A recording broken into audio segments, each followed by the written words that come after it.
Better leave it to the professional.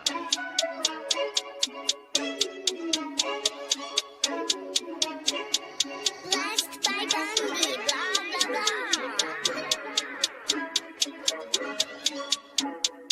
Started off with a bit, now I got coin. I see where y'all going. Been poppin' since Web 1, hella hoes on Web 2. I was living a dream, now I'm on Web 3.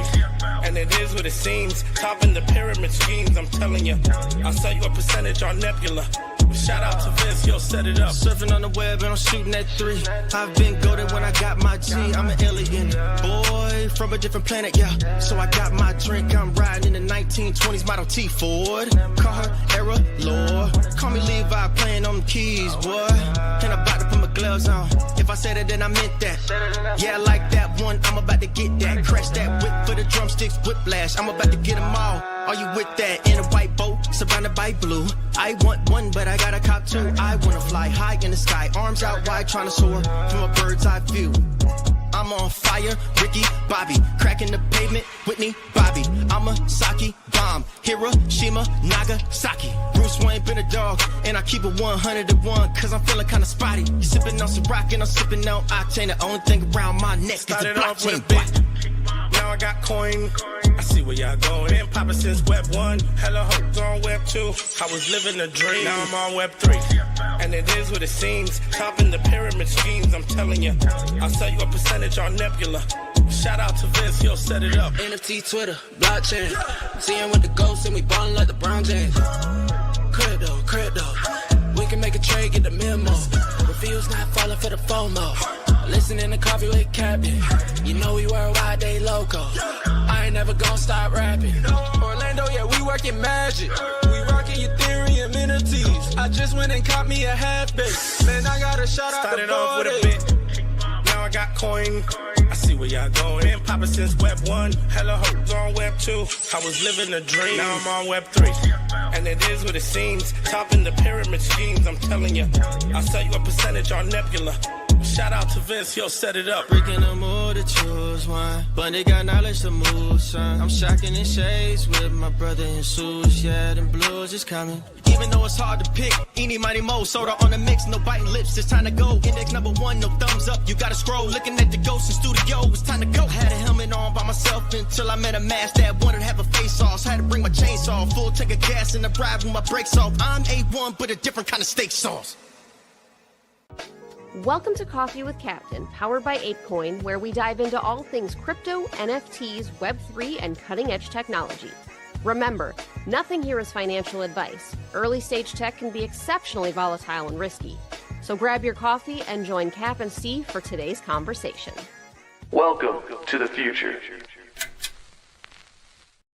Welcome to Coffee with Captain, GM. Thanks so much for joining us. If you haven't already done so, do us a favor, drop us a GM in the chat down below. Then head up top, smash that like, repost, and bookmark on today's space. We greatly appreciate it. Warms up the algo, lets everyone know we're here. We're also live over in the YouTube streets, the X video feed, the abstract chat. All those are linked up top. Jump in, and the best GMers drop those GMs in all those chats. But if you also haven't hit the reminder for tomorrow's show, that's a big one for us. That's gonna feed right into ApeCon. We'd love to have a full house here in the first hour. Tomorrow's show is going to be 8 to 9, and then we will roll right into ApeCon from this feed. So yeah, we'd love to have a room warmed up for our Ape ecosystem friends tomorrow at 9. Go smash that reminder up top on the carousel if you haven't done so already. We would appreciate it. As always, I'm Cap, my co-host Steve. Never any financial advice in the show. Crypto is risky, NFTs are risky. Meme coins exceptionally risky and go to zero to moment's notice. Please don't money in. You can't afford to lose. Know that Steve and I like the old tokens we talk about from time to time here on the show. Don't join us for financial advice. We're not financial advisors, certainly not your financial advisors, but do join us for some information, some education, and some fun along the way. Also, check out coffeewithcaptain.com and subscribe to the newsletter if you haven't already done so. You don't have to type in the Beehive subdomain anymore. The landing page is live at coffeewithcaptain.com. Drop your newsletter or drop your email in there. Might be some fun, exciting stuff coming up. I don't want to jinx it, not pinned to paper yet, but we've got some fun stuff coming. Agreed to in principle over the course of the next 6 months for those email subscribers. So you're not going to miss out on that if you haven't yet subscribed. Go drop your email in there. We won't spam you. Right now, it's really one email a week. You get a recap on Fridays. Our guy Payne does an incredible job producing that in a timely manner, getting them out. So it's kind of a recap if you ever missed any shows. Got a link to the recordings, as well as any other promos or giveaways. So drop that in there if you haven't yet, and we would appreciate it. With that out of the way now, Steve, GM, sir, how you doing today? GM to everybody out there. GM, I see Machiavelli super excited for ApeCon. GM Von Frunten, Bordeaux, Saka, Hizzy, Von Frunten, double on the X and the YouTube and the abstract. Von Frunten is the ultimate tripler hitting for the cycle this morning.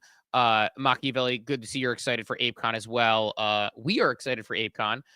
Thomas, GM, glad we were able to get you up and running on Beezy. Teacher Katie, Mesh, General Wags, always good seeing you out there. Green Edge, Art Story, Pinstripe Gator, GM, good having you out there. So many people I'm excited to get in some Beezy polls in the next few weeks, by the way, and potentially more because, as Cap mentioned, agreed in principle to some stuff that's going to help us continue to reward our audience. The thing that we ask for, because we give away stuff, we generally don't ask for money, is one, give us a like, retweet, comment on the space. If you're not on X, just head over there, like, retweet, comment on the space. It helps get people over there. Give us a little bit of love wherever you can, maybe a little bookmark, and sign up for that newsletter. As Cap mentioned, coffeewithcaptain.com. Put in your email. Comes out on Friday. Open it up. That little open that you do, it helps us out a ton if you sign it up. Sign up 1 email, sign up 5 emails. Just open in all of them. Help us out. But helping us do that, good. And like we said, we may be doing some giveaways and some other things through that newsletter potentially. So you're going to want to get over there to continue to expand. As we continue to expand that world, we're trying to make sure we have a bunch of different places as we try to grow the show. GM, to everybody else in the chat, Zane, congrats on everything you did with Good Vibes Club. On to the next chapter. Manly, Dobbins, Maria, always good seeing you out there. Maria, I did order the internet hoodie, so we will see when that gets here. I will hold you personally accountable if I do not like it. I'm just kidding. Payne reminding people to subscribe on YouTube as well. So that's always helpful so we can get people to do that. But newsletter, YouTube, and podcast, all of those things help us a great, great deal. Law of the Saw, Kazi, Mel, good seeing you out there as well. Good seeing all of the friends, Big Bear, and all the Chief, looking like you're in a tropical paradise. I am definitely jealous. We had nice Midwest weather where it reverted to snow and sleet yesterday. So again, give us like, retweet, comment on the room. Like we said, we're not big sellers of stuff. We're more so trying to be givers of stuff. But the biggest thing you can do to help us is like, retweet, comment, bookmark on the room, because that helps us get going. Cap, had an interesting first yesterday happen to me that I wanted to share. So Pretty big deal having first at this advanced stage in our life. Don't get too excited. It only could have been a first in the past couple of years for me. So I'll explain. So I was at Starbucks, my local Starbucks. By the way, hold on. Before you go on, I have to interject. I've seen this on the timeline multiple times now in the past week. Is Starbucks robbing people blind with their tall grande venti cups? I have no idea. I've seen these things where they like pour one cup into the other cup. Takes the tall cup, pours it into the grande, pours it into the venti, and it's the exact same amount in all three of them. I'm pretty sure it's fake because gotta be, right? Well, I mean, like a venti is 20 ounces, a Trenta is 30 ounces, and they have like the ounces listed for each of them, and that's why I highly doubt it, because venti is literally called venti because it is 20. Like, pretty simple, right? Yeah, it's gotta be. So like if I took 20 ounces and pour it into a 16-ounce cup or whatever, it's going to spill over. Now, the reason I even asked though is because this is like talking about like getting manipulated by supermarkets. Bars have been doing this for decades. Like the whole martini, like all the bar glasses are designed to give less liquid and make it appear as if it's a full drink. So it's not new that a establishment would use a shape of a cup to almost perform an optical illusion and make the patron feel like they're getting a lot more than they're actually getting. It's possible. Ice, like the whole ice trick is not new either. It's why you always ask for light ice if you're getting like iced tea or something. But anyway, I digress. They would be deceiving if they were. We're off into big fast food conspiracy theories here this morning in the cold open. Sorry for the interruption. No, all good. They would be deceiving if they were, just because venti by its origin is about being 20 ounces. So that would mean it would be 20 ounces to 16 ounces, I believe, in the grande from my time consulting with Starbucks. So unless they just put 20 in all of them. Right. In which case I'll just get there's no way it's 20 ounces in the tall, but You know, the alpha, if you're on a budget, the alpha is just get a tall and get a few extra shots of espresso. Just throw that stuff back. Or like my college drink of choice was the quad espresso. If you're really on a budget, it's just straight quad espresso right to the dome. Yeah, that's also referred to as cocaine. But the no, so I'm in Starbucks, and so the way it works, a lot of people like know Starbucks. Sometimes the drive-through lines are a little congested when you're getting out of a drive-through. So I'm going through a drive-through line, and there is a guy parked in front of Starbucks who is blocking traffic. Like I'm pulling out of this drive-through line to like I normally make a left out of this drive-through to like go to the exit of this parking lot. He's blocking traffic. And I can see this while I'm getting my drink. So like this is happening previously before I pulled out. And I'll get to what my first was here in a second. But I'm pulling out and this guy is blocking traffic, like completely rude, like completely in the way of anybody trying to get in. Like it's this thing sometimes people do when they're like dropping or picking up drinks where they just like they like completely inconsiderate park in like a fire lane in front of Starbucks. And like there are 2 lanes of traffic and he's blocking one of them to get out of this parking lot. So he's causing a logjam and I can see it. Like whatever. People do that. So instead of making a left where I normally go because he's kind of blocking it, I'm going to make a right. As I'm pulling out, I hear this. Someone start trying to like go past this dude because he's in a big SUV. He starts beeping uncontrollably. Okay. Beeping uncontrollably, like uncomfortably. He leans out of his car. He looks at me. You okay there? You're losing your mind. I'm just the fact of you're like your first road rage. Is that what we're getting to? No, not quite. So I'm laughing. I'm visualizing this story go down in real time. Oh no. It's gonna be like a little bit of a plot twist. So as I'm pulling out, you'll pick it up in a second. If I asked you a single question, you would know exactly where it's going. So he's beeping. So he's in the he's in the way of everybody. He's already rude. He's beeping. And so I just make a right to get out. And then I notice he's leaning out of his driver's side and yelling something to the point where like now traffic can't go past him because he's leaning out and he's putting his thumbs down and he's looking at me and he yells, "Boo Elon Musk, boo Tesla." So this guy, it is not, I drive a Tesla. Like, so for people who don't know, I've wanted a Tesla for like 10 years. I test drove one like 10 years ago. A couple of years ago, I managed to like achieve my dream before Elon Musk went off the reservation. I got one. Did you tell him that you fund the shit out of the X app and you were an early Threads ambassador? I mean, I just kept driving. Honestly, I find this stuff funny. It's the type of thing where I know like Dawn would be a little more shook up about honestly, it. What is wrong with these people? Truly, who does this? They're deranged. Like, I'm sorry if you're one of these people that's cursing at people because of the car they drive or the truck they drive. Please seek help. It's not right. It's not normal. Like, Steve did nothing wrong by purchasing the most popular automobile on the planet right now. Like this is happening every day. Like I saw another video. This is where I get all my news. So I saw another video, like some guy in a Cybertruck said every single day he's driving, he's at an interaction like that. People smearing human feces on his Cybertruck. Like, I'm sorry, like seek help. Like you have an issue. It's not, and it's not the Cybertruck driver or the Model Y or the Model 3 driver. Like you people are demented. It's insane. Like, cause I was like, well, it's not lost on me that this guy, before he ever saw my Tesla, was being rude to an entire busy parking lot of people. Cause it's like lunch rush at Starbucks. So there's like people everywhere. He is jamming traffic. I would have paid to I just want to see your live reaction. Like the Tesla doesn't have inside cabin cams, does it? It's just the exterior cam. Like it does. But yeah, ours don't record. Recording to this? I don't think ours record unless there's an accident. So no. Oh, although I'll have to check back because please tell me we've got video of this because I also have Sentry mode. Because like when I leave my Tesla, like, the emotional roller coaster you must have been going on. Like this, what is this guy doing? And then to realize he's going at you, like. Oh, it was, I mean, for so many reasons, it was incredible. Like, because your point, Tesla is Sentry mode. So people think that they're hilarious, like keying Teslas and doing these things so they don't like Elon Musk. It films you.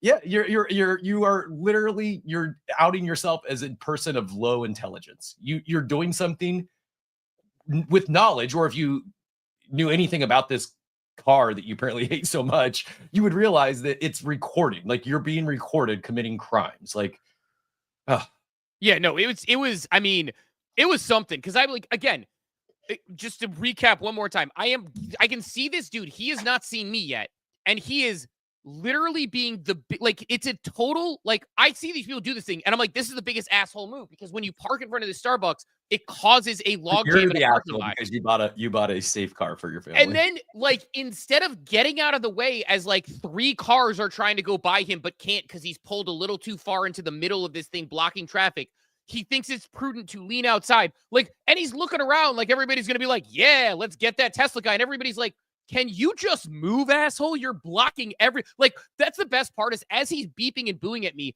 everybody's looking at him. And I think someone was beeping at him as I walked away, because they're like, bro, it's cool that you want to yell at the guy in the $30,000 Model 3 or whatever it is, the price of a Camry car that he has, but he's trying to get by, but you're literally blocking and making people late for work. But it is what goes into the mindset of somebody who wants to make that action? I'm sure there are Cybertruck drivers, Model 3 drivers, Model Y drivers that are Elon stans, they wear their red MAGA hat everywhere they go, and they're aggressive to other people. It's certainly not every Tesla driver is an Elon stan. There's some that probably don't like him. What do you think?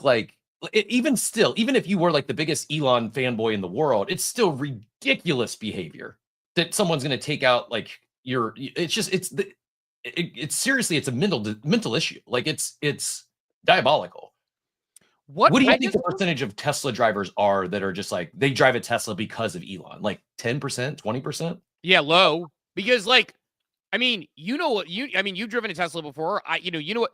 It's just a good car. It's the best car I've ever driven. And I am a Steve Jobs fanboy. I carry an iPhone because it's a good phone and it just works. And I like their ecosystem. It has nothing to do with the founder. Yeah, no, he was an asshole as well. He was not a good human being, but he was an incredible builder. It's just, it's a wild move, because it's the type of car I'm driving a Model 3. Again, a Model 3 starts at the price of a Toyota. And so it is the only, first of all, aspirational goal to get a Tesla 10 years ago when they were way too expensive for me. And I test drove one for work and it was amazing and I loved it. 2, this is the only car with the features that a Tesla has that I can afford.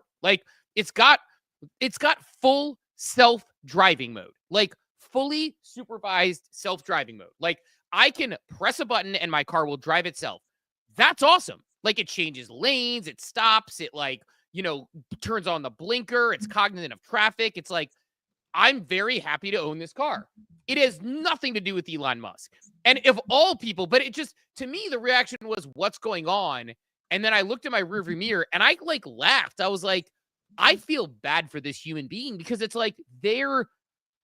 it's just a person who's very unself-aware and very self-absorbed. They have to be blocking traffic in a rude way like that to begin with.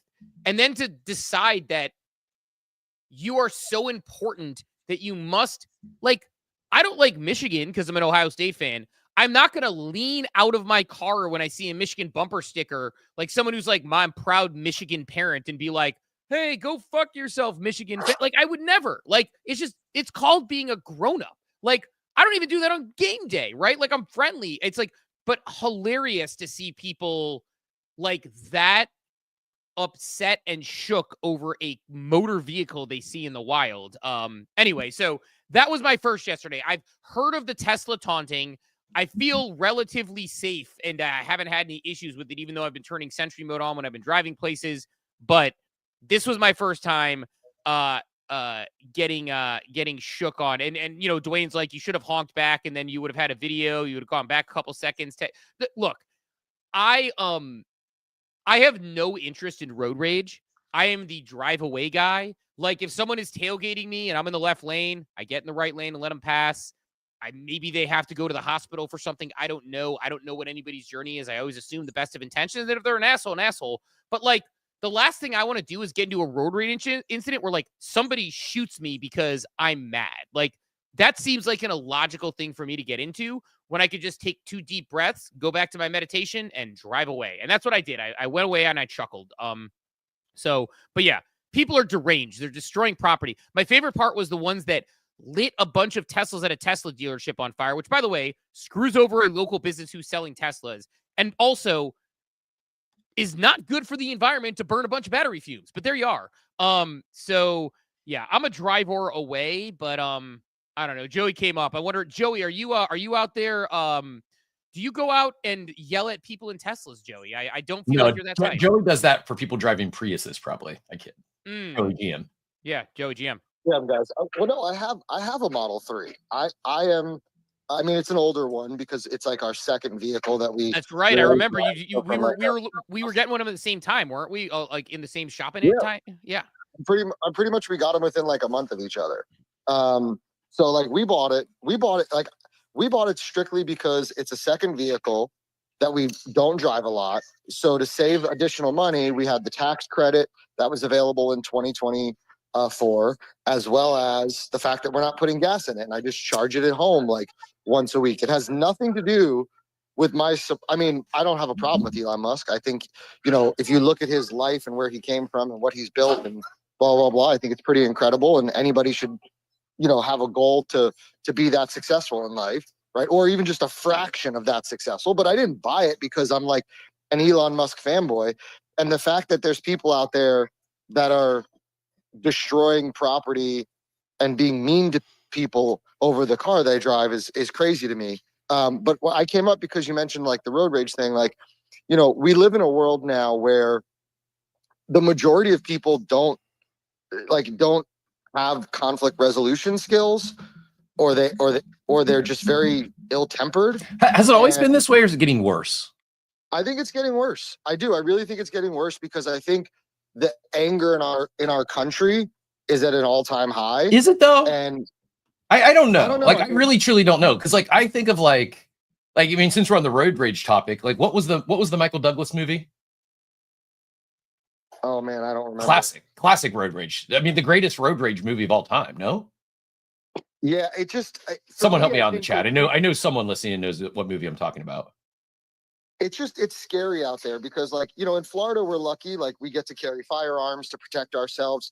But there's a lot of places in this country where you can't protect yourself, or it's difficult to protect yourself. And there's people out there, like I don't remember.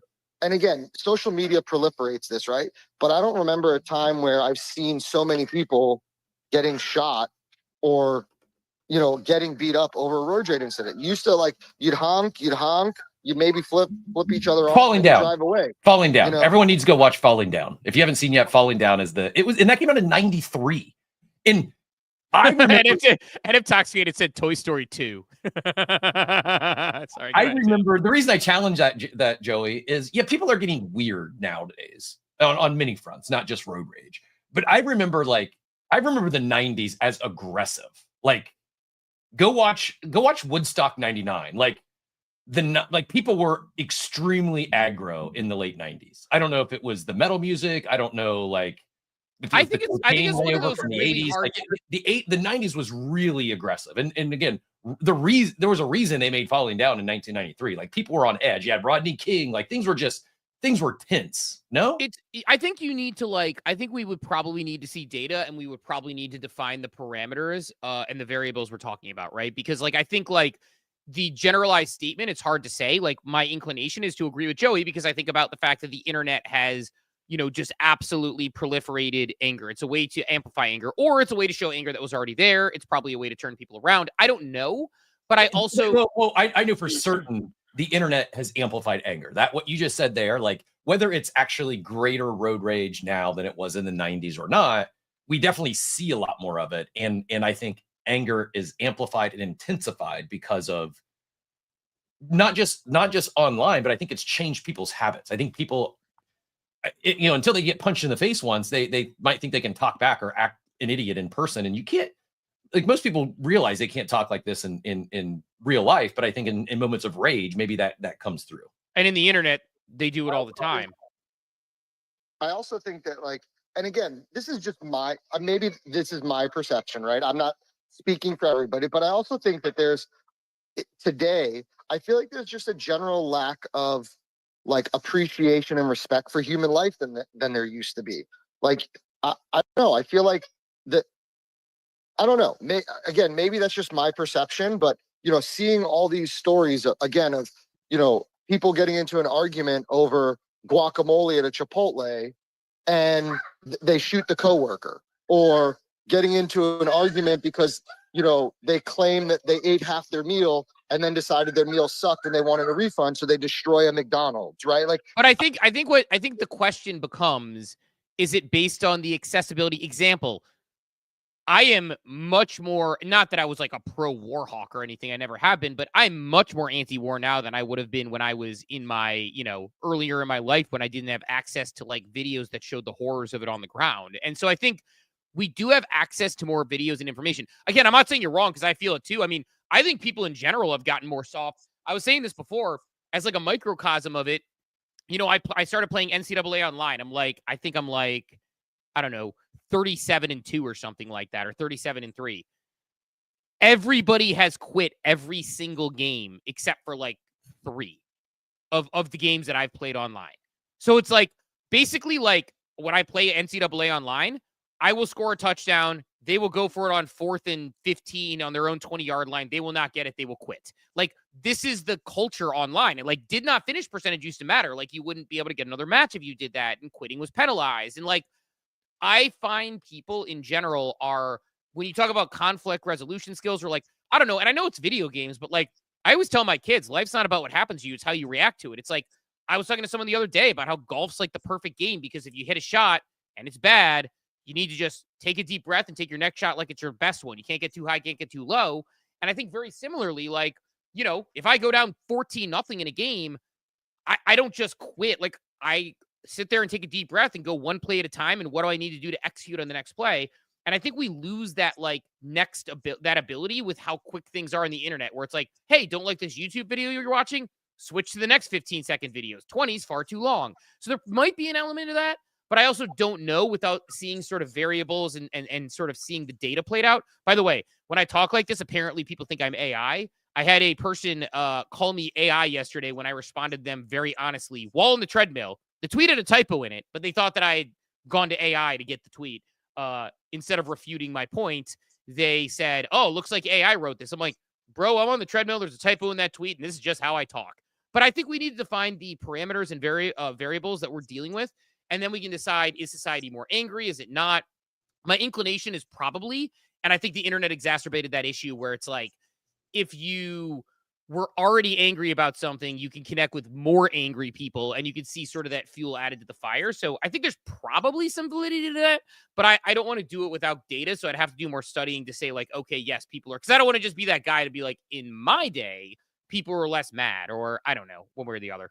Couple I mean, shot. my whole point was just be careful, right? Like the whole point of what I was trying to say is like, if there are people on the road that are being angry, just be careful, please. Like, I don't want to hear. Just get out of the way. Somebody we know, yeah, of somebody we know in the war room, or that comes to Coffee with Captain, or I'm friends with on X, hearing that they got ran off the road, or, you know, like people, again, just the whole point of what I was saying was, I feel like people are just more aggressive nowadays, and just be careful. It's not worth it. If someone wants to honk at you or flip, like when people flip me off on the road, I literally like wave and smile at them. Like I don't see. I don't even do that. Someone flicks me off. I don't even acknowledge their existence. I let them go right past me. I'm like, sorry, they're upset. You're probably having a bad day. It's not about me. It's about you. Because this is all true, by the way. Like, this is true. Like, when somebody flicks you off on the road, it is about them. It is not about you. Like, yeah, you might have done something bad. Guess what? We all make mistakes in traffic. Think about the amount of times that you yell at someone about making a mistake in traffic, but you might have accidentally missed someone in your blind spot or changed lanes when you shouldn't have supposed to. Everyone makes those mistakes. So when someone makes one against me, I beep to try to avoid an accident and I move on. Like, it's just very interesting that people have this, like if somebody flicks me off in traffic, move on. Like, if somebody yells at me, move on. Because I've got a 13-year-old and a 10-year-old, and I care a whole lot more about like coming back home without someone running me off the road and getting in an incident than I do about yelling back at a stranger and being up. Oh, I'm not going to let a stranger upstage me in front of Starbucks. No, I'm just going to drive away. And like, it's funny. Joe Rogan's like this great fighter, like this, like, he was this like champion fighter, like as he was growing up. And he tells stories about when he was a kid and there was like fights breaking out. They're like, oh, so did you kick everyone's ass? He's like, no, I ran away. Like martial arts teaches you to defend yourself if you need it, but like run away first. He's like, I could seriously hurt someone and I don't want to do that. Like, I just have no desire to get into those things. So that's my, I don't know. It's more about them than it's about you. But I don't know, Cap. I know we got Web3 stuff to cover here in a second. I want to tell my Starbucks, I guess, Tesla story. We got requests for story time to start each show, so no apologies needed. We did get several shout outs actually for Unhinged, the Russell Crowe road rage story. Rig shouted out in the chat or in the War Room chat, and then we had a few shout outs in the X chat. Micro said movie recommendations for this week. Steve recommends Minted, The Rise and Fall of NFTs, while I recommend Falling Down. I may actually rewatch Falling Down this weekend. I'm kind of excited to it's been decades since I've seen it, so I would say recommend Minted. I would say that it's worth seeing. If I am somebody who a movie comes out, it's about NFTs. I work in the industry. I watched it that day. Simple as that. Like it's like, but I would I recommend it? I don't know. I mean, like I said, it was I don't know. It was fine. But I watched the first like half hour. I watched the first like 20 minutes to half hour, and then I was like, oh, I'll get back to it. I mean, to your recap of it was spot on. And if somebody really just read your recap, they probably got the whole gist of it. It was okay. It was a little interesting, but I'm with Steve here. We're like, if you're an NFT fan, sure, watch it. Would I tell somebody who's not an NFT fan to watch it? Probably not. That's well said. That's it. Like, I wouldn't recommend it to like my, when I hang out with my kids, my kids and my kids' friends, their parents are cool. When I hang out with them, no means am I going to be recommending to them. They have, by the way, some of them have actually. I'm gonna hold off on snitching on anybody, but they have some good devices amongst them that would make us as participants in the world of THC put to shame. But I want to cover a couple of things. So I hit my Tesla story. Beef is the other one. Everyone, seriously, you should watch Falling Down.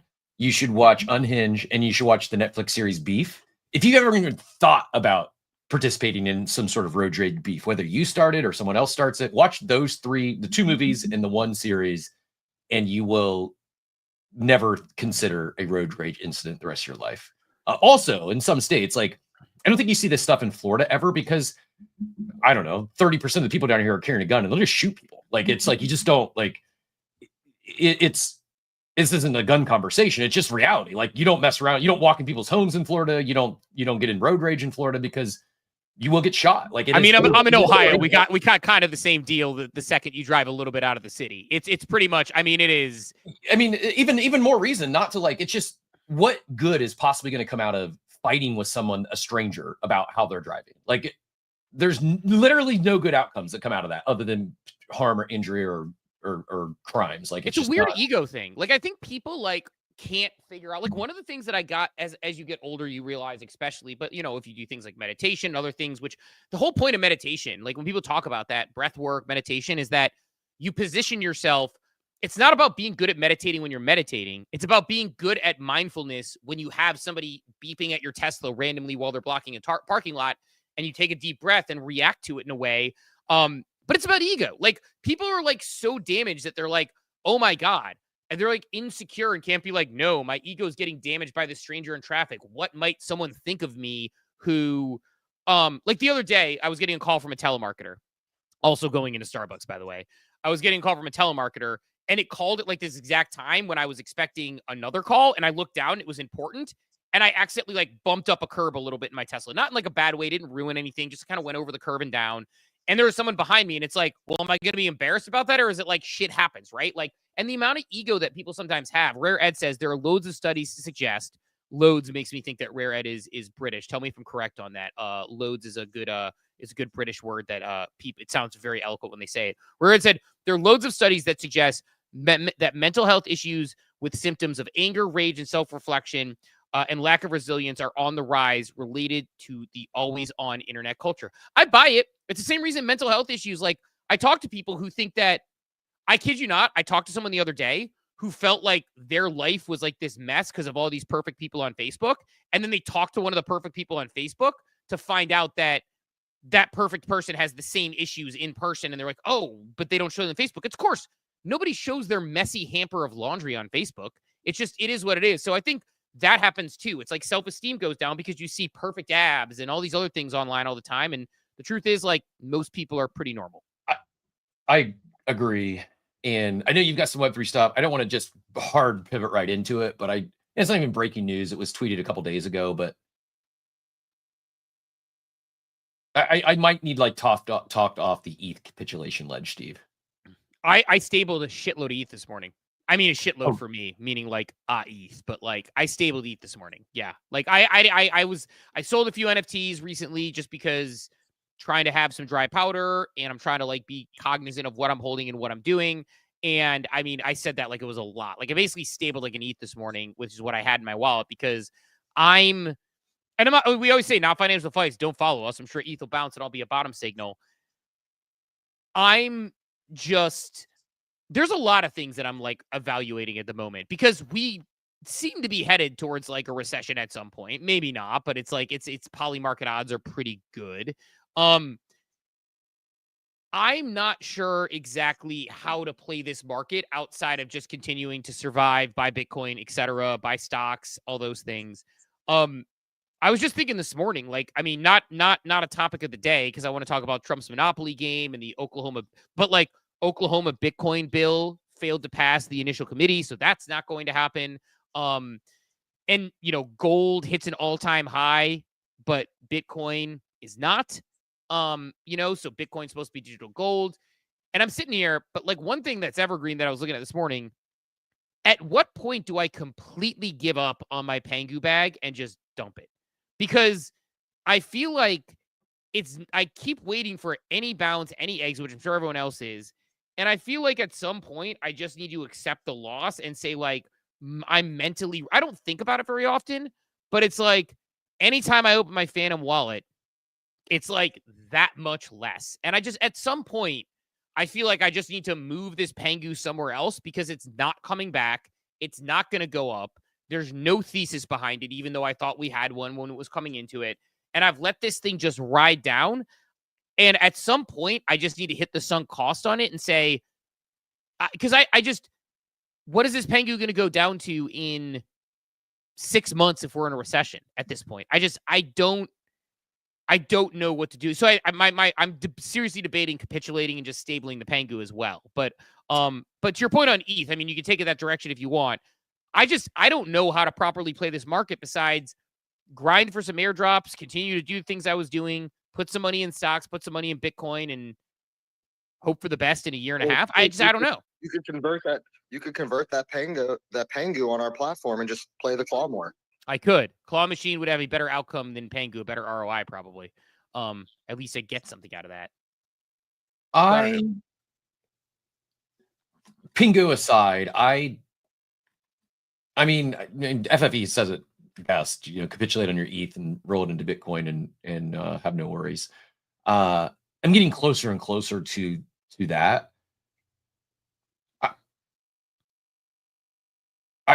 This all started in my head because I saw ETH, like, gas is zero this morning. Squeeze zero. And it's Vitalik being a fool on the timeline again. I pinned up top Justin Drake, another co-founder with the Ethereum Foundation, says, I hereby disavow the stance that L1 is not for users. It's for the top 0.1% early adopters. Yes, you, roll-ups, whales, arbitrators, institution, enterprises, and nation states. I get the L2 scaling thesis. I don't know. I really, like, for your lack of what is the plan coming from Pengu, I like, this is hyperbole, but I feel kind of similar about the Ethereum Foundation. Like, what are they doing right now? And maybe it's just my discontent with Vitalik on the timeline. I don't know. I mean, I really don't price nothing. For the price, nothing they're doing. Like, are they going to scale ETH? Continue to scale ETH? Yep. Is it going to do anything to the price? I don't know. And like, the thing about it is, I could unstake and sell my ETH that I have on Coinbase or turn it into, Bitcoin tomorrow. No problem. Like, it's like part of me is like, I don't want to be sitting here holding ETH and then ETH rips, but I have NFTs that represent a bag of ETH. Like, so I don't know. Like, it's like, at some point, it's like, if ETH rips and I have a Bored Ape that rips to 50 ETH or something, it's like I have ETH. So, like, I don't know that, like, I need exposure to it anymore. And it feels like I believe in the ETH thesis on the whole. Like, I do. But it just feels like at this point, my money's probably better put elsewhere. And I have NFTs, which give me a levered bet on ETH to a degree. Of course, those NFTs have to perform, but I have enough of those. So, like, yeah, man, I don't know. Like I said, I sold some ETH into stables this morning. Doesn't mean I won't buy more or use it to transact and buy other NFTs or other things in the long run. But my inclination is I'm going to take a large percentage of that and flip it into Bitcoin. And like, it feels like Bitcoin has this adoption and ETH has been less so. Trump's kids selling their ETH out of World Liberty Financial or large buckets of it. Like, that's not a good sign. So, yeah, man, like ETH in general, ETH, Pengu, I know people are going to get upset. I got a DM from somebody on when I was, considering selling like one of my assets, like, and they weren't upset. They were actually really kind about it. But like, I'm selling some assets. I'm taking care of what I need to take care of based on my thesis with the market. And people don't like, one of my learnings in the first NFT bull market is I held too many NFTs because I cared about what founders thought, I don't know, like I'll give an example. Like, and I like Sean, but like, I look at G-Funk, G-Funk leading Pixel Vault. I held Pixel Vault stuff. I like Sean, I like the team, I like what they're, some of the stuff they were building, but like I knew I should have sold some of that stuff when it was higher. I talked about it in like some group chats and I held it. And I worried about optics. I held Gutter Cat Gangs because I talked to Gutter Dan all the time and some of the other founders there. And like, I held it because of optics.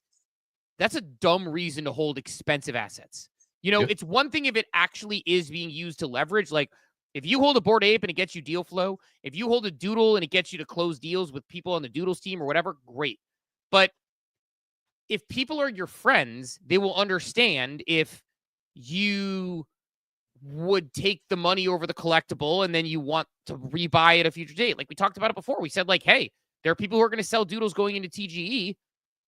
I may be one of them. I love my doodle. I specifically love the non-fungibility of my single doodle. But if they rip, if they ever do TGE, right? Because we know TGE was talked about forever ago. They had the token tweet in like December or something. Conditions are more favorable now, but who knows? Like they might be even wait until next year. You just never know. But if like doodles rip into a TGE, if, some of my NFTs, rip, it's like, yeah, man, like, I don't know if Azuki rips, I have like some beans and things like it's okay to say that you would rather have the money than that thing, especially if you're not using it. That's the other thing is that like, Cap, am I like I talked about NFT community being a big value that we're losing now yesterday, and we're not seeing them as much.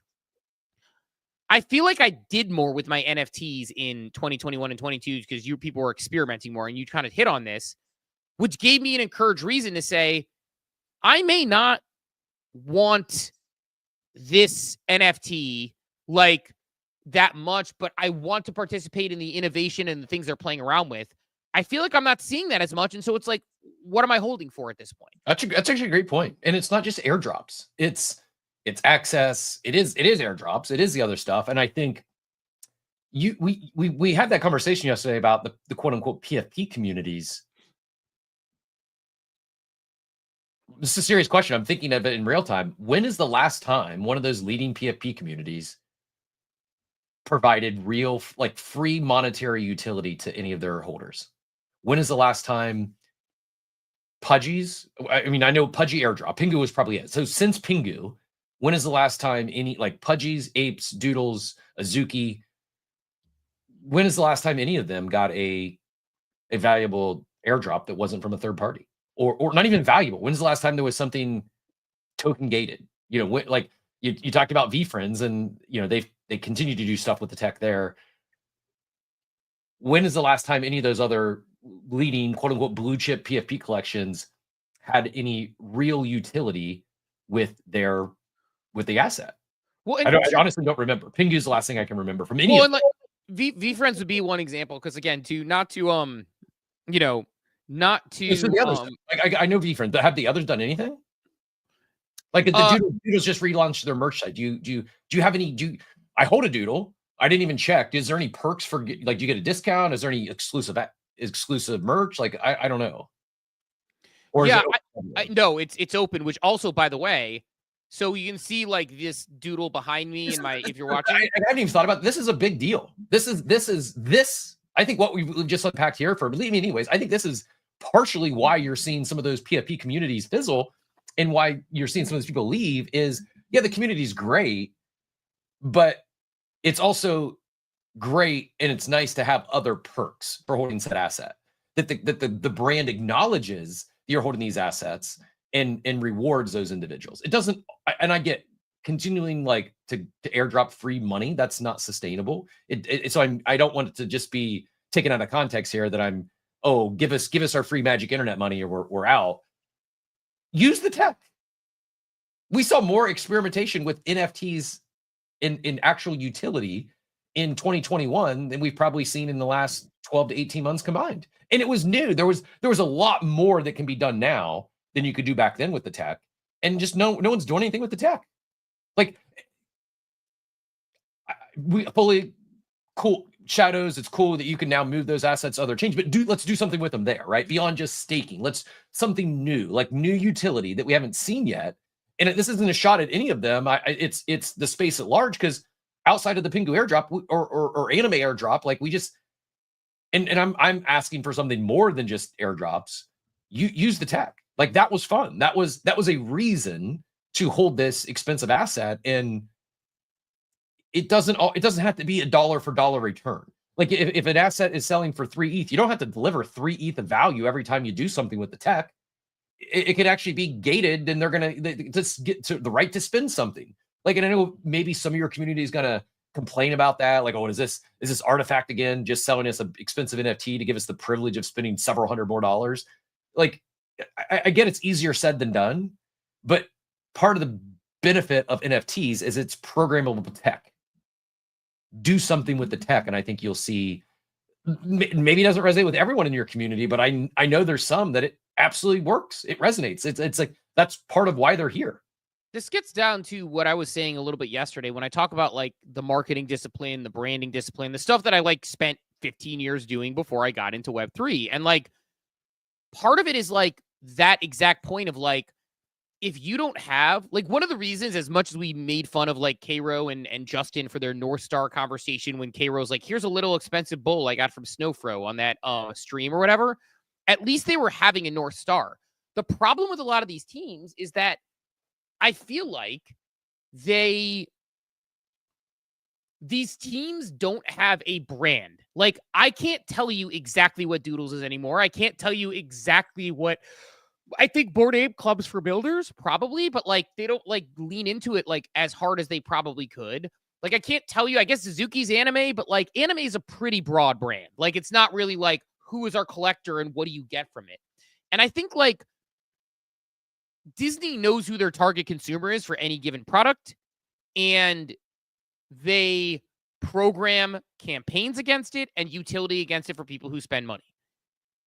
I like, until you know who you are, how can you possibly program utility against your tokens? Like, it's just the Doodles one you gave as an example. They have a merch drop. And again, I'm not like fudding. Like, a lot of people seem to like the merch drop, but like the colors don't seem related to the other Doodles colors. Is there a story to tell behind that? Was there a moment in time to release it? I know they announced it in a Discord session. Is it token gated? No. Example, like, and maybe there is token gated on the site, so someone can correct me if I'm not, but I have this vinyl doodle that was like old school, this like sitting doodle that I thought like I got like 2 years ago that'll never be up again. And one of them that is not displayed in my background was a holder exclusive, and it looks like anybody can buy that now. So it's like the holder exclusive was the hollow version of like this doodle above me. And then you can get this one, I believe, if you are not a holder. And now they're just like everybody can buy everything. And like, so it's just your point about like the programmable tech. It's like hard. I get it's challenging to build any product for a small group of people, and 10,000, 20,000, 30,000. It's a small group of people. when you're talking about product, it's really hard to do small runs. Everything has, not everything, most things have MOQs, minimum order quantities. And something like a vinyl out of, community of, we'll say 10,000, like what's maybe 10% of them is a high number in the market for something like that. That's going to drop to, a few $100 on a vinyl. It's like, I get it's very challenging to do these small runs of anything. And you want to reach more customers. You want to onboard more people. You want to increase your revenue. Well, let's sell it to more people. You're diluting the value of your underlying asset when you do that. It's just, I guess, like, I'll go to Joey here in a second, but I think about Bored Apes, Airdrop Dogs, Claim Mutants, Mutant Dutch Auction, ticketing to Ape Fest, usage of the technology to play games, gated merch drops. Like, those things are really interesting.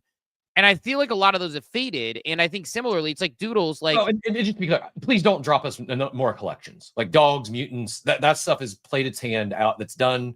I think all these collections, they already have their secondary collections or other assets. Like, that's not the answer. I'm near certain of that. Like, a secondary collection is not the answer. So please don't go back to doing that again. What's the next chapter though? What's the next iteration? What's the next advancement in how we're going to use this tech? But to continue to glaze VFriends a little bit, like Andy and Gary and the work they're doing over there, like, they know who they are. They put out content on Instagram that matches it. They put out content on YouTube that matches it. And when they drop things like the Topps box, hey, these are going to sell out quickly because Gary's got a lot of fans. Topps has a lot of fans. It's a novel item. There's some chase items. Holders get an exclusive opportunity to buy risk-free until like 10 o'clock night or something, right? And not only that, people like Teacher Katie and other people, they're in my DMs being like, hey, make sure you don't forget about this, right? Not because they want me to advertise it, because the community genuinely is telling people find these things, right? The opportunity to buy the Resilient hat. I bought the Resilient Red Devil hat because Dawn's super resilient, and I thought it would be a good hat for her, so I got it for her and surprised her with it yesterday because there's a story behind it, but, like, I think she's super resilient, so I got it for her. Like, it was a holder gated drop. I verified my VFriends. By the way, single sign-on while I was out and about, picking up some food. I picked up my mobile phone, signed into the VFriends fight with my Gmail, and bought the hat before it sold out by the time I went home. I think that I don't understand why teams, and maybe they can't take shots, they have limited money, but it feels like they're not trying to do this, game-changing stuff anymore quite as much, or at least iterative stuff where someone like me can be like, hey, I'm having fun playing with the tech, and so I'm selling some stuff. And people, people I have public wallets. I don't care. It's just, I'm going to participate in what I'm going to participate in, and the innovation matters to me. The use of the tech matters to me. And it's like, if I don't, I have reasons to hold these assets, but if I don't, it's like, yeah, man, I might just sell some of them and roll it into things that I want more, or it's a shame. And it's a bummer. And it's like, it bums me out because I feel like, to your point, in 2021, like, we have people trying stuff. Like, say what you want about Pixel Vault, fractionalized ownership of CryptoPunks is cool. I hopefully will own a CryptoPunk one day. Right now, I don't. I didn't think I ever could at the time. And I bought Punks Comics Stone fractional shares of CryptoPunks, which staked as tokenized punks. That's cool. Like, that's a cool concept. And we just aren't seeing people playing around with that anymore. But Joe, I saw your hand up. Go ahead and get in here. Yeah, I don't envy these founders at all because they're trying to build. Most of them, from what I can tell, are trying to build some type of sustainable revenue model that takes them beyond, the small ecosystem of Web3 and their, like Cap said, maybe 10, 20, 30,000 holders. And and figuring out how to balance, how do I proliferate my brand all over the world to reach millions of people so I can be here for 5, 10, 20 years, while also figuring out how do I continue to reward my most loyal holders is difficult. Like, I don't envy them, because the reality is most of these projects that launched in 2021 and 2022, they didn't. I'm not in. By the way, I'm not in the room with any of these people, so I'm making assumptions, right? They probably didn't think beyond like, hey, let's release some cool art and see what happens with like a couple little things, right? And then all of a sudden it blows up. Your PFPs, your NFTs are worth, hundreds of thousands of dollars. You're raking in millions of dollars. Now the pressure's on. Like, so they're almost doing it backwards, right?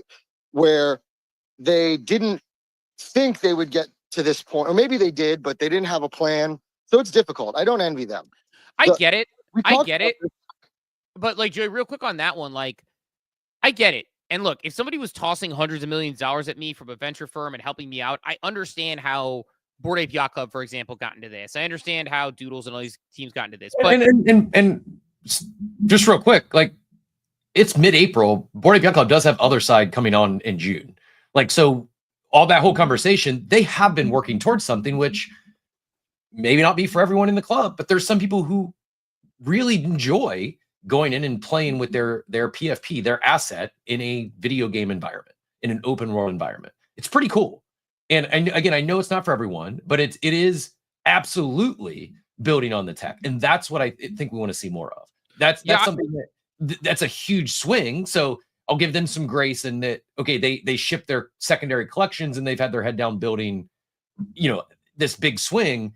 I just don't even know if those other teams we mentioned are even swinging for a single right now. Like, I don't even, like, you're bringing it back to Doodles. Like, what am I holding this Doodle for? Like, what is it going to do for me other than just it's the asset? Yeah, and I know we're working on getting them on the show potentially to have that conversation. But I'll say this too. I mean, like, Bored Ape Yacht Club, I think, speed run in front of a bunch of people. So I think they have more grace for me personally, because it's like, okay, like, you did something and you're doing something and everybody's copying you now and people are following your roadmap now. Like, Anime Pengu, you're dropping stuff now when you dropped ApeCoin forever ago, and different types of tokens, but you get the point. But I'll let Joey get back in here in a second. But I guess, like, to me, it's like, I get what he's saying about I don't envy this position. But number one, the reason you grew was because of the loyal community. And like, I get that a lot of those people got entitled and you can get very jaded about it and very nihilistic about the whole thing. But like, that was part of what you grew. So that's a good thing to lean into. But number two, nobody forced you to take the money. Like, there's a scene in Silicon Valley where, like, Richard is sitting down with like this other founder and he's like freaking out. He's like, we took too much money. We can't deliver. Now we have to do this. Now we have to do this. And he's like, well, have you ever thought about, like, you could have taken less money? He's like, is that an option? I didn't know you could take less money.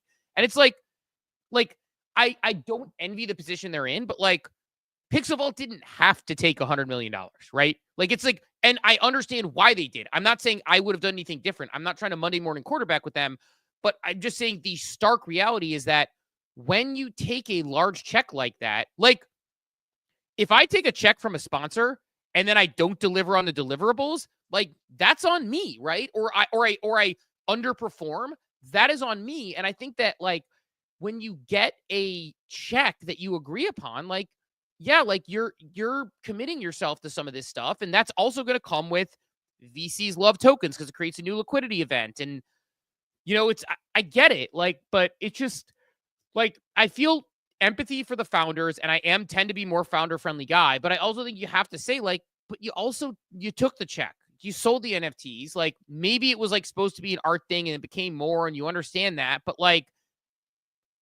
it's funny how the story flips from when Cool Cats have a 13th floor. It's this big smile saying, like, yeah, started as a fun art project, and it's cool to see we're here now. And then when it has a sub 1th floor, it's, it just started as a fun art project. Like, yeah, it's here now, but like, this is a fun art project. And these things minted for this price. And it's like, funny how like that flips where it's like, when things are going well, the supporting data is like, this started as an art project. Yay. Look at us now. And when the price it's low, it's like, I don't know what you expect. This started as an art project. It's like, right. But I respect trying to build something out. I respect all that. But like, I do think it's important to like acknowledge, like, yeah, like, you took the money and you took a go at it. You did sell the NFTs, and like, I'm not saying that should make you an indentured servant for life in every single thing you do, but I think there is good faith efforts that matter. And it's not about Doodles. It's not about Apes. It's not about Zuki. It's not about, Cool Cats. It's not about any individual thing. It's just, I guess, like, to me, I've been selling more because I'm less excited and I'm not seeing people actually play with the tech, which is what gets me excited for here. What got me excited during that process. So I don't know. Like, I know Joey wasn't finished with this point, so I'll let Joey get back in here. No, it's all good. I agree with you. I think part of part of this though is some of the blame does go on, in my opinion. Yes, the founders took the money, but I feel like people were throwing money around. Like I don't know. I it was the Wild West, and people were just throwing money around. You're right. They didn't have to take the money, but it's when you've never seen that kind of money before in your life, it's really difficult to just be like, oh no, let's turn down 9 figures, because we really don't know what we're doing. So like I get it, and yes, I agree with you, Steve. The other thing I was going to say too is we talked about this in the war room. Um, when I was throwing out these ideas about, utility and like, having somebody build out like these tiers, right? Because specifically we were talking about Bored Ape and how somebody was like, yeah, sell your ape, get a mutant, because what do you even need an ape for? Because a mutant gets you everything an ape gets you, right?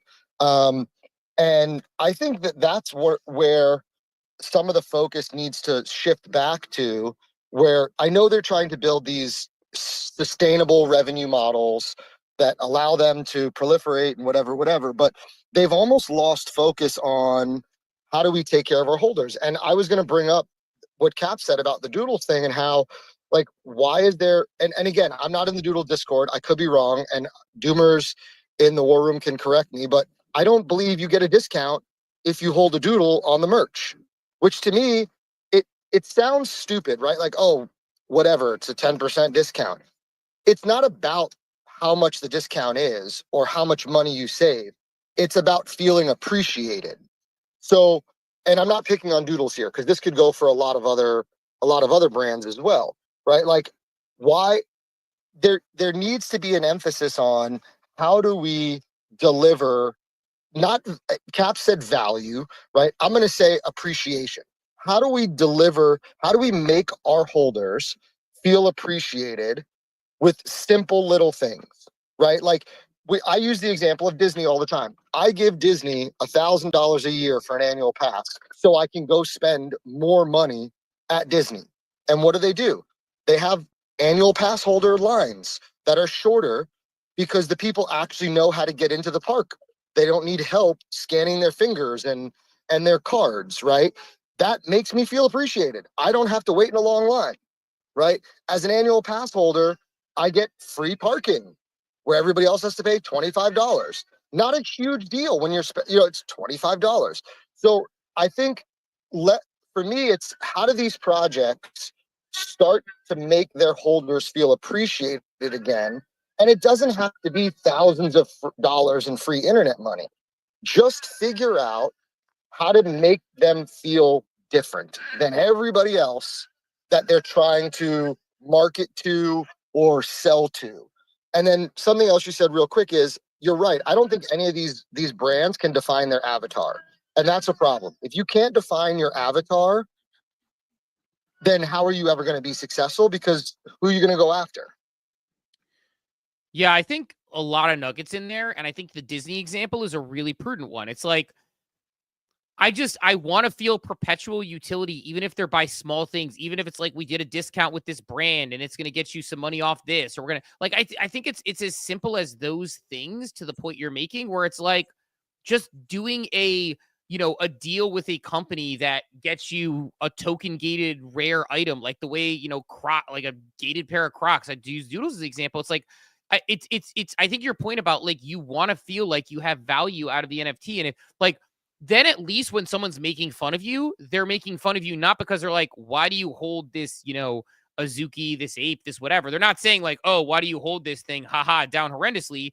What they're saying to you is, like they're saying to you is like, oh, you hold an Azuki, so you got, this, 25% off this or this free this or like all of those things. It's like whatever, like at least you're getting something. Like the Disney example is a really salient one. It's like it's not a it's a thing where it's like I don't understand why.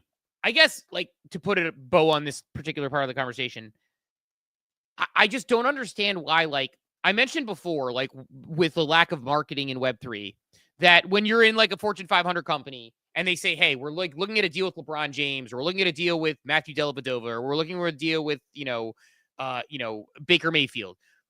PR, social, advertising, everyone sits down at the table and says, here's how we can utilize them, and they all work into the contract. I don't understand why every single time you work on anything, when you've sold a membership pass to like this, to a club, like you wouldn't say, what does this do for holders anytime we work on literally anything? Like, it just stands to reason. And again, someone can say like, hey, easier said than done, where you sit from. Absolutely. I don't have to run these businesses, and I am absolutely empathetic to people who are in that spot.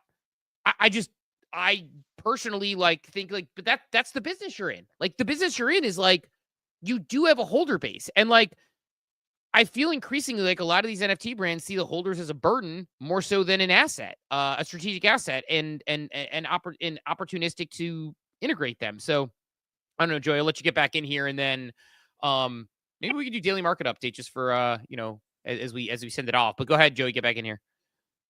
So I know this is going to be a really hot take. I also don't believe the NFT model was created correctly in 21 and 22, because I don't think they believed that they would be around for this long. I don't think buying one NFT should grant you lifetime access. There isn't a single thing in this world that I can think of, and if someone can tell me wrong, whether it's an annual pass to Disney, whether it's a country club, whatever it is, where you don't have annual dues.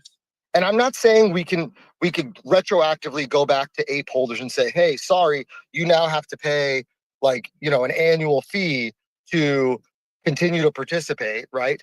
But the idea that I can buy an NFT for $200 and I can have lifetime utility to me is crazy. To me, it should be the NFT grants you that's your initial payment into this club. And then every year, if you want to take advantage, and now this puts what this does, number one, is it gives revenue income for these projects to continue to build and deliver. But then it also gives them motivation to come up with really cool shit, because every year their holders are going to have to re-up. Let's say it's $100, whatever it is. And if you're not delivering something really cool, utility-wise or appreciation-wise or value-wise, nobody's going to re-up, and your business is going to fizzle out, right? If Disney just all of a sudden sucked, I might have left it at home, sorry. If Disney all of a sudden sucked because the benefits were terrible, people wouldn't continue to buy their annual passes, right? So I think that this idea that an NFT grants you lifetime access is crazy, and I know that's a hot take. But maybe the future is, hey, maybe that's something they can come up with in the future, because I know we have smart contracts now that you can set up auto payments from. So if somebody can do that, where it's like, hey, every year on this date, we're going to debit $100 in ETH from your account, so you can continue to have access unless you sell it, then there's a way for revenue to come in and motivation for people to actually build. And then if you don't pay it, you just sell the NFT, and then you're done in that ecosystem. I do think there's an opportunity for a model similar to what you described, and I think someone could and very well likely will reinvent the quote unquote lifetime membership value proposition of holding NFTs. It is challenging if you without having any recurring revenue coming in, it's tough to make that sustainable. You are getting some clapbacks in the chat though. Lurie Lurkin says AARP, Joey, don't fade the membership. No, I'm not familiar, not in my range yet, but that's the Cap, you and Joey are about there. You're about there. The free membership. Wait, so yeah. AARP is you just pay once and you're in it forever? Allegedly, that's what they say. I'm gonna have to look it up. I had no idea. I thought AARP had an annual membership. Joey's looking for AARP loopholes as we speak. 43, so I don't know, but yeah, I don't know. It's just it's a tough one to talk through. And I don't know the answer. Right, again, I'm not paid handsomely to I'm not paid handsomely to figure these things out, right? I'm just a person commentating, trying to talk about as a a member, talk about as somebody who is, excited about this tech. I just find myself on the struggle bus with like, is the model like you get access to like, your ape becomes a digital artifact that gets you into Ape Fest, but then they have a whole new world they open up and you pay an annual due fee for that. And you have the option to like always jump on or off if you have an ape. And the only way to get it is to have an ape. I don't know. So this is where I get really excited about what could come to be with both the other side and the clubhouse. So specific to Bored Ape Yacht Club, I'm not concerned. I think like I'd actually put them probably ahead of VFriends in terms of what they've done with the tech. So I do expect them to continue to build, and they continue to experiment now, even more so now with Ape Chain and like I said, other side around the bend. So Bored Ape Yacht Club and VFriends I'll give them a pass for now, in understanding that the next big quote utility piece for Bored Ape Yacht Club is other side, and that's a massive swing.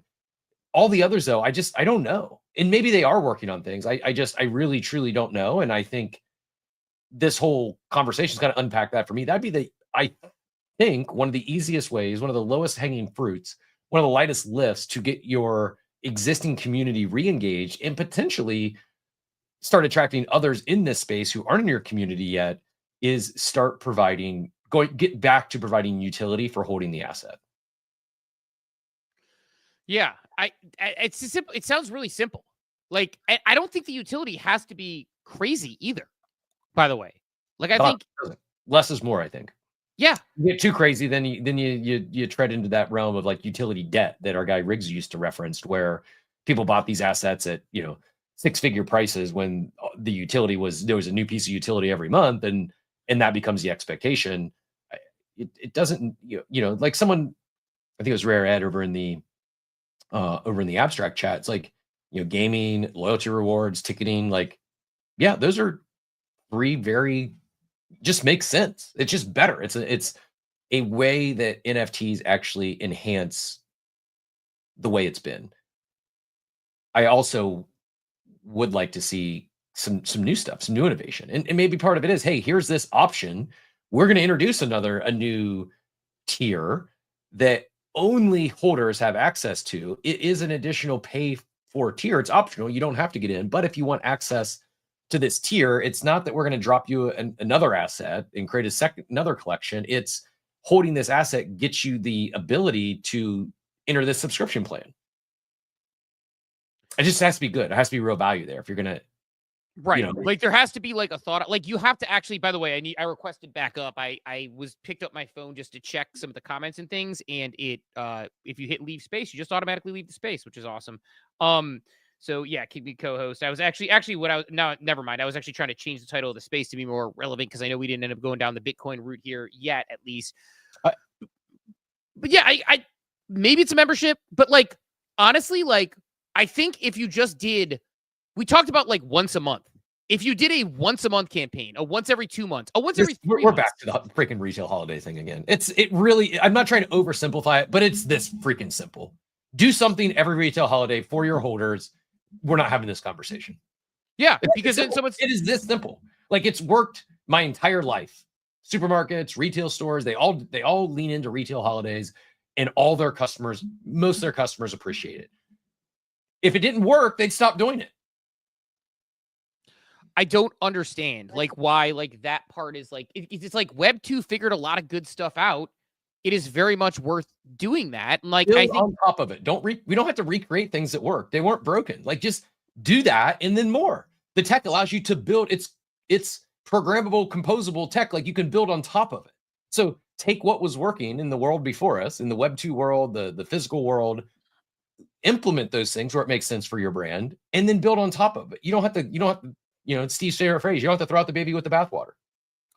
I mean, the Disney example is another perfect one, Steve, where as an annual pass holder, you get access to like Dooney and Burke, right? For the guys in the room that don't know what that is, it's a purse company, right? They do purses and handbags.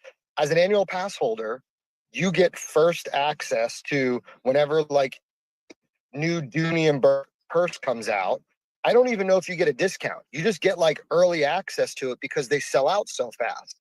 So to like Cap's point, Starbucks is another great example. I don't know how many stupid Starbucks coffee mugs my wife has in our house.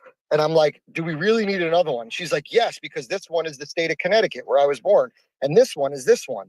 It's like people like to collect things, to Cap's point. It's really like, it doesn't need to be complicated. Just give people, and everyone, I know people in the space are going to go, like, oh, that's extractive. It's not extractive. It's creating a revenue model for a business that you support. Could you I don't know imagine a if single people person- started writing it at Starbucks this fall and with picketing with signs that says the pumpkin spice latte is extractive? How dare you, Starbucks? Yeah, like it's. I I dare don't you know a celebrate single the fall person- and gouge us for more money on this extractive latte. Exactly. I don't know a single person that calls Disney extractive when they come out with a new what are those those little backpacks? The Loungefly backpacks that are all in the shape of different characters. I know people that own like 50 of them. They don't call Disney extractive. They want them because they collect them and they get a discount as an annual pass holder. Like, it's really not difficult. Like, we don't need to reinvent, to Cap's point, what works. I do think projects that are 3 and 4 years old have it a little bit more difficult. But like for if you're thinking about launching something now, this is what you should be listening to, right? Like, these are the things you should be thinking about if you're going to launch something now, because you can start from zero. It is a little bit more difficult when you've been doing it for 3 or 4 years to kind of retroactively do things, but simple stuff will make your people be happy and feel appreciated. Well, and I'll even do I'll do this too, like because we'll go to Jeremy in a second because Jeremy has his hand up. Like that's an example of like I'll tell you exactly why this works with. We've been glazing VeeFriends quite a bit, and we're not trying to say like put down others in in favor of like VeeFriends or whatever, but like VeeFriends does do retail holidays. They like when somebody asks you what do you get for your VeeFriend, an active member of the community will list off 10 things from Mattel drops to Topps drops to the jack-o'-lantern drinks they were getting during the Halloween season to like they list those things because they actually consistently do things, and those little things add up and matter about building a loyal community. I don't know, man. Like, I think that it's just like this opportunity, and like, we're not trying to like, we know it's hard. I want to like say before you go to Jeremy, like, we know this is hard. We know it's not easy. Running a business is very hard, especially one like this in a new industry. It was harder when the headwinds were in your face from the government. So it's not meant to say like, oh my God, like this is so easy to do, but it's also something that is, I think, doable. Cap, go ahead, and then I'll let you just toss straight to Jeremy. No, real quick, and I am excited to hear Jeremy's take on this and see if we can provide more alpha on what else VeeFriends might be working on, since we've been talking about them so much this week. But we did get a few. Mackie in the chat says REI, the outdoor store, it's a lifetime membership with one-time dues. NRA is a lifetime membership. That's from Brick It All. Freemasons, another lifetime membership. So they do exist. I'm really like, I understand REI. I kind of understand NRA.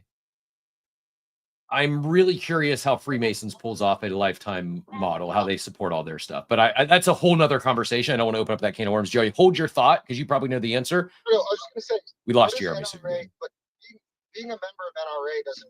You just get a card that says you're a member of the NRA. That's what I'm saying. I understand how they could offer the free, because I don't think there's much cost associated with it. But Freemasons have meetings and real estate, and they do other stuff. So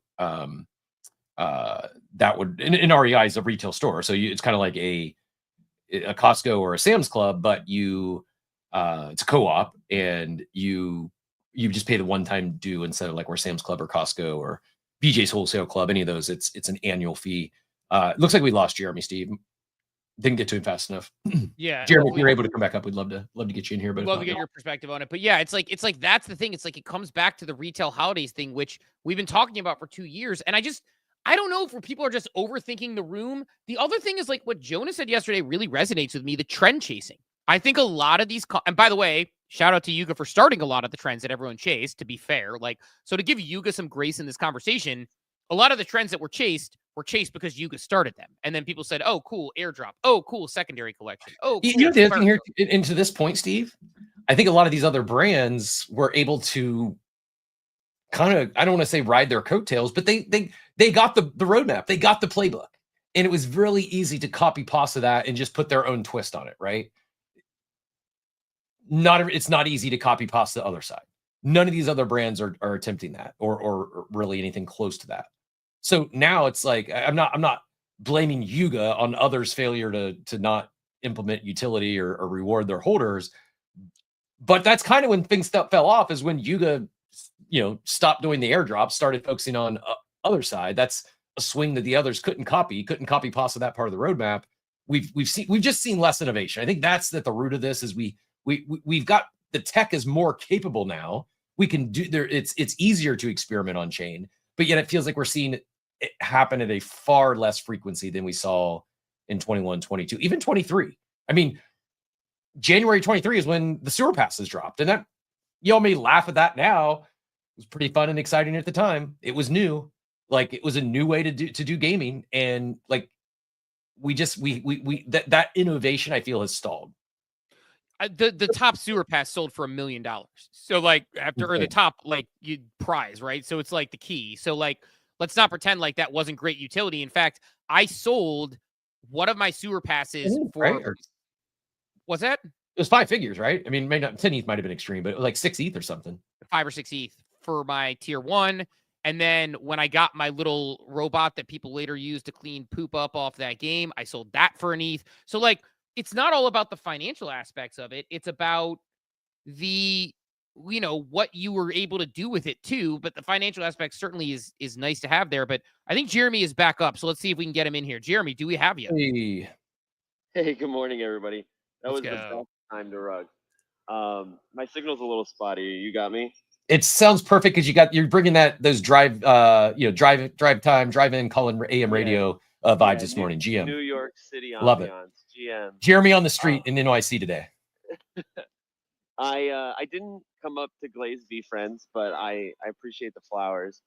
As you can imagine, I think about this every single day, and so I have 2 questions that I think are useful. Like, I think as far as what you're talking about, like, retail holiday activations, little breadcrumbs that show appreciation.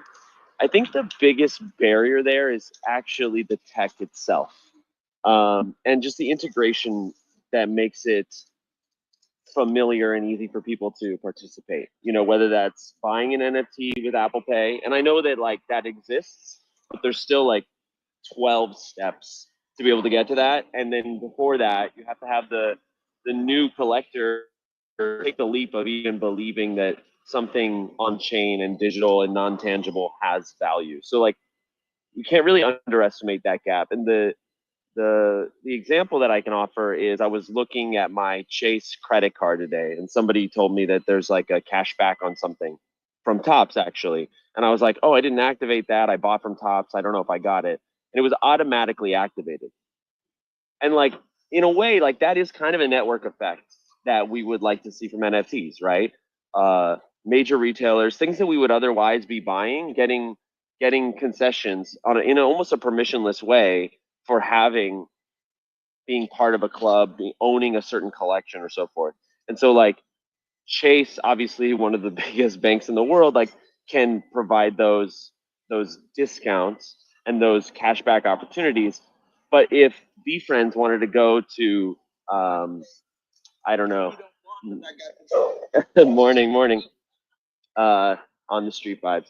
But like, these nascent brands that are still figuring themselves out, establishing their roots, like they don't necessarily have the leverage, nor do they have like the out of the box kit to say like, here, add this plugin to your website and you can give our token holders in particular XYZ benefits, advantages, pre-sale, whatever that might be, early access.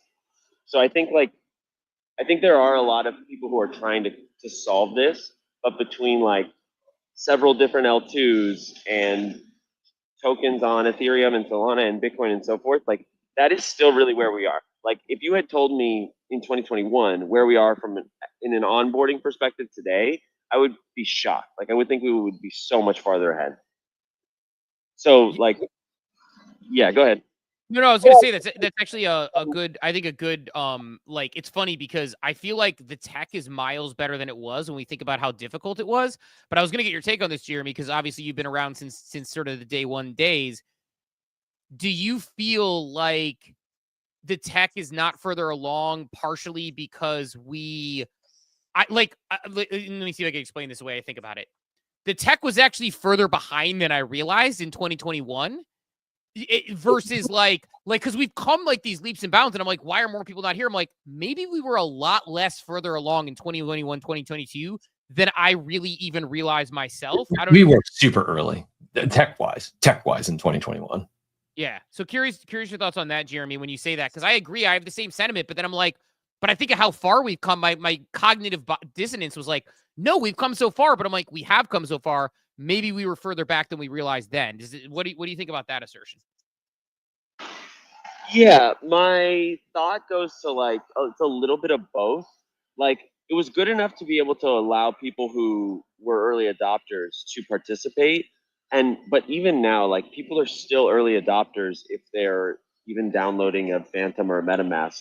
There might be like more. There might be a more streamlined process, but also the developer resources are scattered across not just chains, but a lot of different use cases, right? Like the amount of quality developers is still very low relative to other sectors. And so like if every quality developer was all working on onboarding, then maybe we'd be farther along. But they've got all of the hurdles to deal with, whether they're raising money to fund this new solution, or just like getting users to, like there are plenty of people around the world that just still think cryptocurrency is illegal. They just think like it's flat out illegal. And this is like a weird extension of it when we're talking about NFTs. So I don't know, like the tech has definitely improved. Like there's promising solutions, but it hasn't changed the fact that largely because of regulations, and KYC, you're looking at a dozen steps. Like I do a lot of hand holding. I do a lot of I jump on a video call, I answer someone's questions, and I step them through, like downloading a wallet, giving them a basic understanding of blockchain and self-custody so they kind of understand the importance of what they're about to do, how to buy Ethereum, and then buying a VFriends NFT. And if nothing goes wrong, that takes us 25 to 30 minutes. And I can tell them exactly what to click. So imagine someone who doesn't have that context or is trying to learn from a YouTube video and doing it themselves. You have to be pretty savvy to just even find yourself in the world, let alone know what to do. So I think developing a collector base is still largely has headwinds from the tech. So and I'm not trying to make that as an excuse. It's not. We were the ones who decided to be early. We're the ones that are trying to pioneer this space. That's kind of table stakes. But when we talk about tech and how can NFTs be integrated into more of daily life, we're kind of a ways away. I don't know if you had anything on that, but I do have a second question that I think is kind of separate but related around just the culture of collecting. And I think CryptoPunks is kind of that grail example, right? You may say I don't know what Doodles is as a brand or any of the brands that you mentioned, but do you think there's a world in which post 2020 NFTs ever be viewed as collectible artifacts truly in culture, the way that a watch might hold its value or so forth, where the deliverables are really tertiary to the primary thing of this was minted on the Ethereum blockchain in 2021 and has this lore and history and provenance to it? Or is that really just reserved for art and CryptoPunks? I mean, I think it checks out. I think Gary's rookie card analogy, I think it works. I just think it's decades, not years. I think it's decades from now that most of that provenance matters. I think that's a good answer for sure. I'd say on both the questions, I think number one, to your point, Jeremy, I think, part of the conversation I got into yesterday when I got accused of being AI, giving the reasons why blockchain's a better technology, is the composability. You can sort of build on top of it a lot easier. The portability. If I'm Delta and I issue a NFT in my, you know, travel rewards, it's easy for me to go and bring it to another part of my business if it's all built on the blockchain versus, you know, or even portability of data where it's like somebody wants all the information of a certain amount of travelers who's a partner. I don't send them a spreadsheet that they end up combing through and it's a nightmare. I just give them the access to the blockchain data and they're able to pull it and do it right there really quickly. It's obviously immutable and can't be changed. It has integrations as more stuff's built on blockchain. But to your point, the out-of-the-box technology isn't quite there, right? And that's the problem is like, you know, streaming video partially tipped because fast internet came along at the same time that Netflix was having that rise from get your mail-in Netflix to get your streaming Netflix, right? Because if you didn't have fast internet, if you didn't have like Fios or whatever it was at the time, you couldn't stream stuff. There was too much latency. It didn't work. And so, you know, that matters. Like email, internet, etc. It kicked up because better than, you know, phones and snail mail because, you know, the DSL internet came along and those things came along, right? Like credit cards worked well because infrastructure was built. Cell phones worked well because cell phone infrastructure came out. So I think you're right about the tech barrier that exists. And that's a very real problem that we need the out of the box solutions that people are working on, to your point, where it's like you go to a brand and say, yeah, you just like plug this code into your website and then people will be able to connect. And the way that they've set it up is with technology like Para, who our sponsor ENS uses. And that allows you to just use a Google account. So person adds their Google account, boom, verifies their digital ownership of NFTs, boom. Then you're able to work on that and get that. Like that technology thing matters. To your second question about collectability, I think, yes, it can happen. I'm worried about, from a price standpoint, that's great. And I think it's also good in general. I'm worried about utility-based NFTs from 2021 falling into that. Like I've talked about, like people collecting Grail apes, they're collecting them because they're collectors, but if they don't participate or they're not interested, well, that's one less member of the club. Yes, it's one off the market. And people have different reasons to collect things for sure. I get that. Like some people collect trading cards. Some people collect Pokemon cards to play Pokemon. Some people collect Pokemon cards to collect, or maybe One Piece is a better example, or Yu-Gi-Oh or whatever. But, you know, some people just like ripping packs and going for a chase item and they're excited about it. Some people actually want to play the games. There's two separate things there. There's an entire industry for like flat cards or whatever they're called, where people create fake cards that are versions of your real cards that you can bring them to tournaments, but you verify you have ownership of them. If only there was immutable technology that lets you do that. But I think there is something to be said to your point about like that, but like I have a like deeper thoughts about if people are only collecting Bored Apes for the collectability, which I think will happen. I actually think Bored Apes, V-Friends, some of these 2021 ones, I do think they're going to have collectible value based on their provenance. If people are only collecting them for that reason, though, the same way they collect Tyler Hobbs or a piece of art, what does that mean for the underlying club? Like if you have 10,000 apes and 6,000 of them are in the hands of people who just collect and hold them and store them in a vault the way you do with art, but it's digital, I don't know what that means for the club itself that a lot of people know and love. So I think that aspect of it is where it gets tricky, where utility in theory puts a price cap, collectability puts a utility cap. You know, especially if people are just holding them dormant, you're not getting royalties. So it just, I don't know, do you sell to those people? I think there's a lot of like things that are going to have to work themselves out. Whereas CryptoPunks were always just CryptoPunks. Punks are punks. And they get mad when you add utility until there's good utility given to other Yuga collections, and they're mad they didn't get it too. But like generally speaking, they're just they're non-utility. They're just punks are punks. And I don't know if that's a good thing for apes. I definitely don't have the answer, but hearing you say like utility cap makes me like, my gut is like, no, it's a compounding effect. And maybe that's just the optimist in me, but I do think that there is a bit of like, there's a bit of a compounding aura that's possible.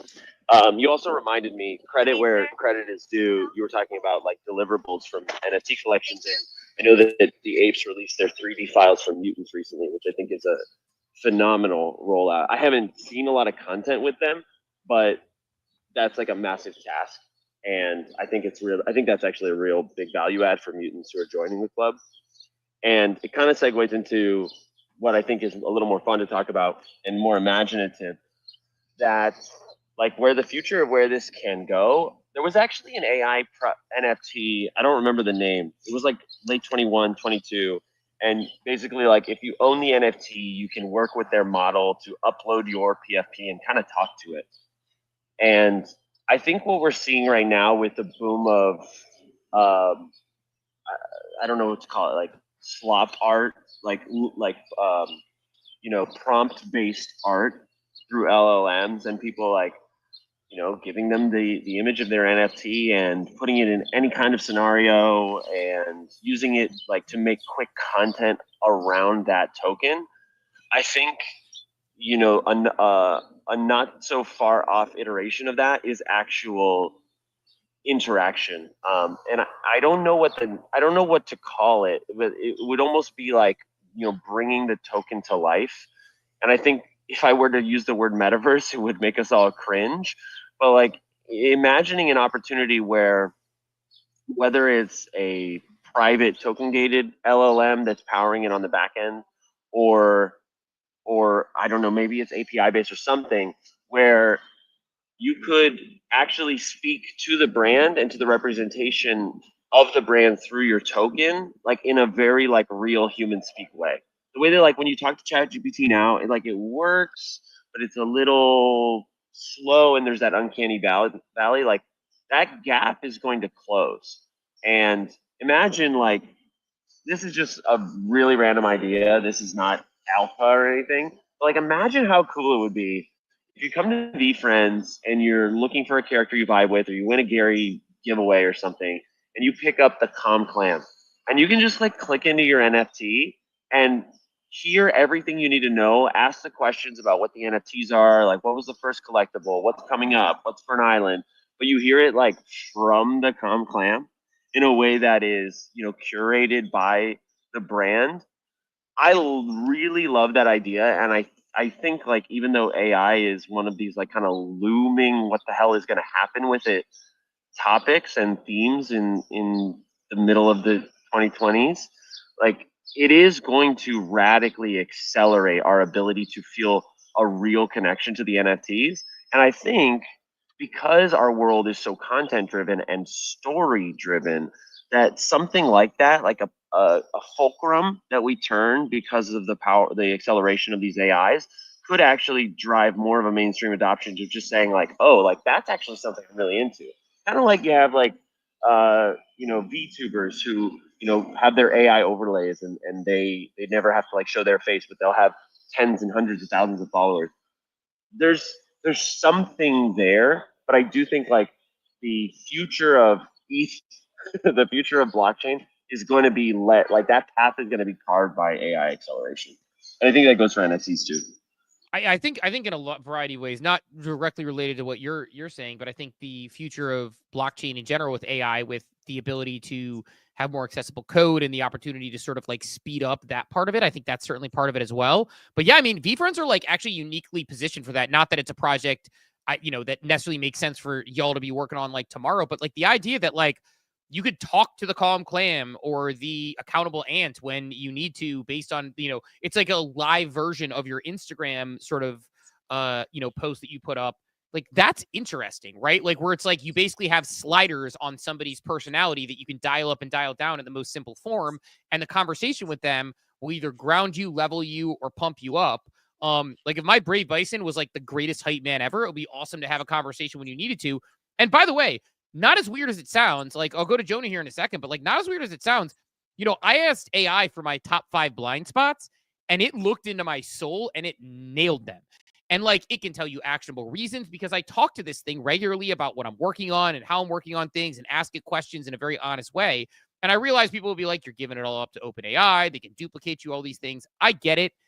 But I'm also the idiot who loves the Amazon's you might also like suggestions because like it's like helping me out and helping me shop. So I know most people feel very violated by that.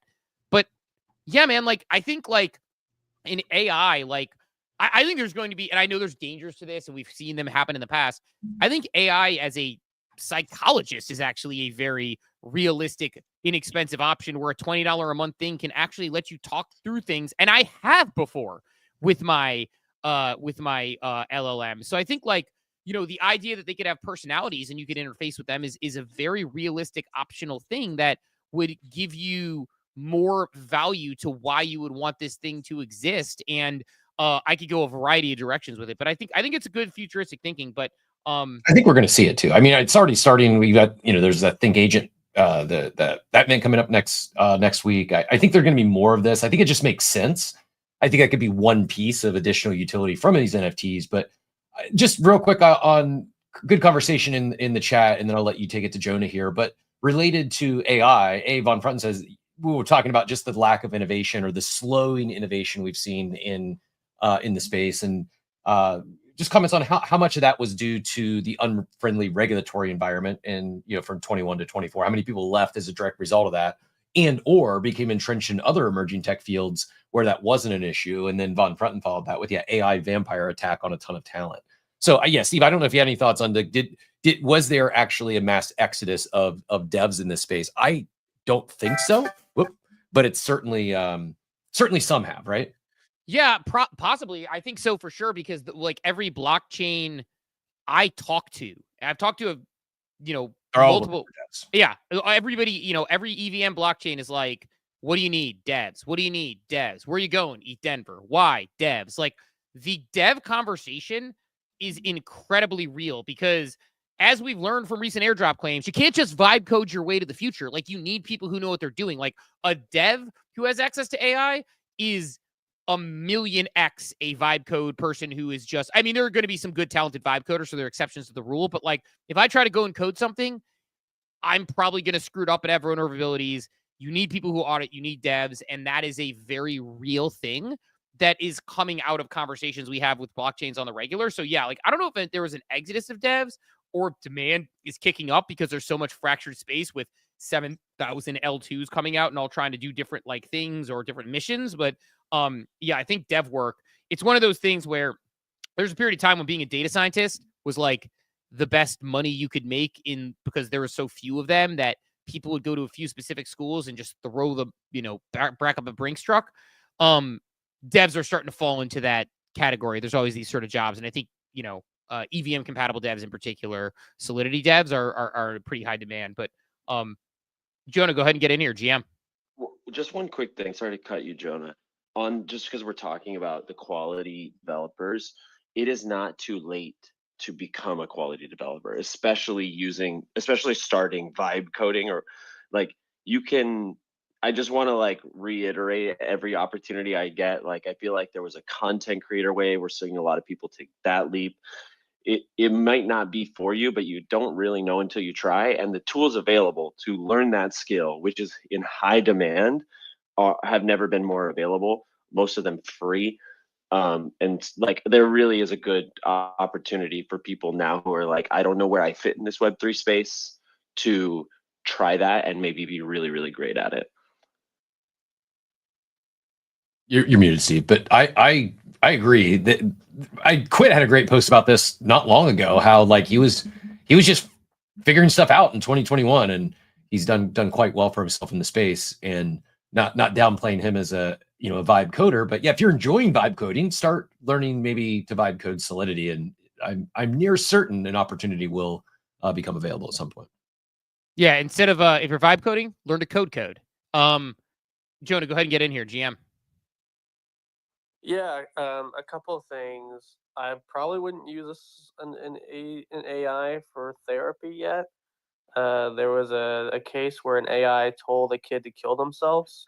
I don't think it was that specific. I did see that case. That's why I kind of said we've seen issues with it and didn't mention that one specifically. But I don't think the AI specifically suggested that. But I think it did not help the kid, which is why my talks are generally about things going on in my life that would be a light touch of advice versus yeah, I think there's a difference between light touch of advice, which I agree, versus I wanna someone who's in a very bad place. We should also disclose we're not doctors. Wild Tangs, please don't hold that against Steve that he advised you to ask. Yeah, I'm not trying to be competitive. I'm just saying that was a story that I recall very vividly. Mm-hmm. That was whoa, what the hell?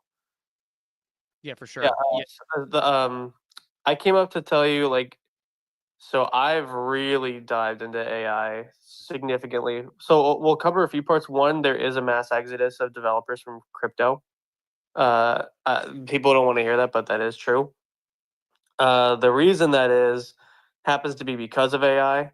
Someone who is a brilliantly talented crypto dev is probably also a good AI dev, and the reason is for someone to be a developer on chain in EVM, it means they had to learn a new rudimentary language that's not that very good, which is Solidity. That's also why you're seeing more developers go to other chains that have a different programming language, like Rust on Solana, or others at like Sui. That's one of the bigger things that's hurting EVM, by the way. The thing that EVM has an advantage on is that it already has significant network effects, and so that's the only thing holding it up. That's why I've placed some of my money into new chains, just because of this core issue, because devs power everything. When it comes to AI, so AI is, I think AI is not replacing anyone yet in a meaningful way. What do I mean by this? Like, if you do a menial task, like something that's really basic, you're replaced.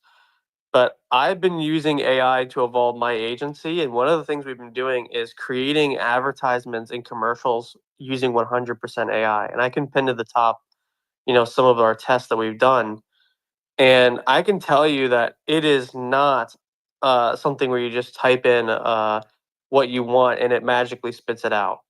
It is as difficult as learning Photoshop, but the output is much better than Photoshop. You are basically learning new software that, and by the way, the other factor here is the cost. This is what people don't talk about. When you have a new AI program, people assume that it means it's cheaper, and it is, but not for retail. So, just for example, to make the commercial, I'll pin the commercial to the top. Real quick, pin that, because I want to like emphasize the point you just made about the actual talent it takes to do something good in AI. Like, while you pin that, because I want to see the commercial, and I'll say this: like, people like we make jingles for the show that are fun or whatever, and people are like, "Oh, you just type something into AI." It's like, yeah. After working for 2 hours on trying to get it right, because AI is not perfect and you have to change the prompts, or when you're working on an image and you get it just right, or when you're having it edit something you've written and it's not quite getting those things right, or it's moving things around, like, it does take actual work and skill. And I think people underrate what prompting and back and forth is. It is like learning a new language and a new skill set. It's not just I tell it what to do. You have to know, like, I have it help me with like live reads, and it's like, live reads were like 4% of the way there when I first started doing it, until I learned all the right prompts to get them 70% of the way there, 80% of the way there, fill in the blanks, me edit them. Like, it actually takes time. And now, does it save me time? Yes. If I'm doing research for an interview and I'm using AI, great. But if I ask AI, like, give me 10 questions to ask this person, I'm going to do a shitty interview. If I really dig in with it and have a conversation, do I save myself 6 hours of like manual research? Probably. But like, it doesn't mean that I'm not taking a long time doing it, prompting, asking those questions. And I think people, for their purposes and how they use it for their business, think, oh yeah, it's just simple. I just go in and tell it to do something and it does it for me. It's like, no. It's still going to take time. It's still going to take effort. It's still a learning curve, and you'll get better at it. But I'll let you get to the next point. But I just want to emphasize, like, people, I think, over index on thinking it's just an easy, quick, magical fix. And we might get there, but it's not there yet. Well, I think that I will tell you why the part of me thinks we almost never get there unless you have $1 million model, like you pay $1 million. But the AI is only as good as the root understanding of the topic that you know. It multiplies whatever your root understanding is. So for me, I actually went to film school, which I thought was a waste of money, but maybe not now. I thought it was a total waste of money. But I do know a lot about shot composition. I know about editing software. I know there's a lot of things I do know about. And I was like, all right, well, what if I put those skills to the test with AI? And I mean, I pinned it to the top. I made a commercial 100% using AI. Nothing in there is man-made. Not the music, not the voice, not the imagery, not the videos. Not a single thing is AI. Not even the are human. Not even the transitions. So, and I, now I've been able to hire a team who could do it even better than me. But I just feel like I should know how to do it, so I know who to hire.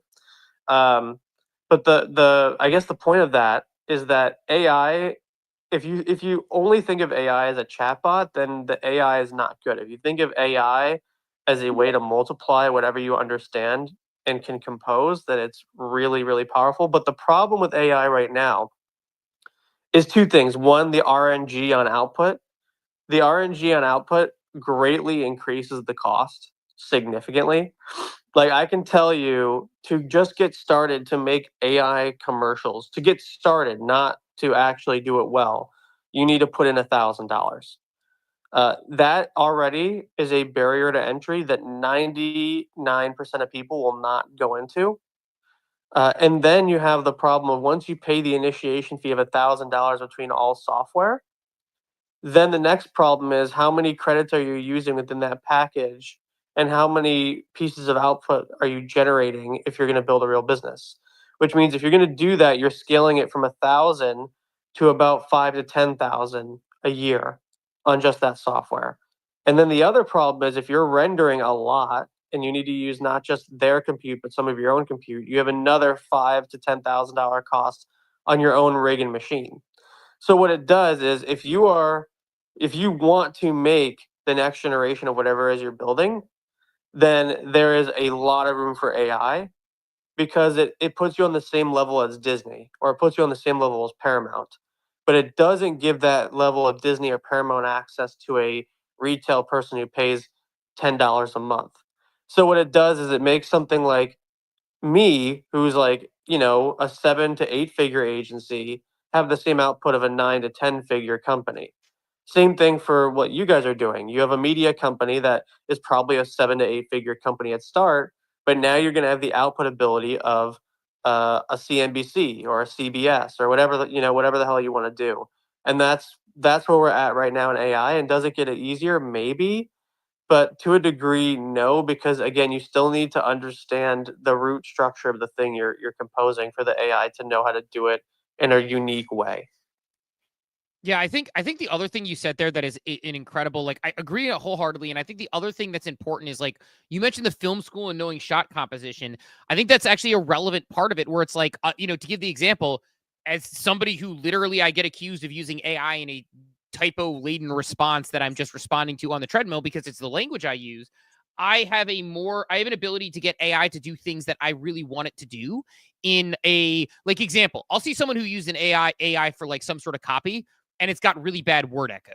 For people who don't know what word echo is, if you use like one word in a sentence, you might, use the same word in the second sentence, be like, it has great composability. And also, like, the next sentence you say, and the composability of it, it's like you want to say the ability to build on top within the same system, or change the way you say it.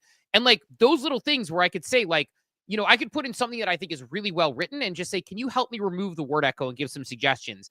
And it is a thing that I will notice that maybe somebody else won't notice, or some different grammar changes, or some different ways that you sort of approach. So I think that, like, those things are, like, kind of the way you said that makes a lot of sense.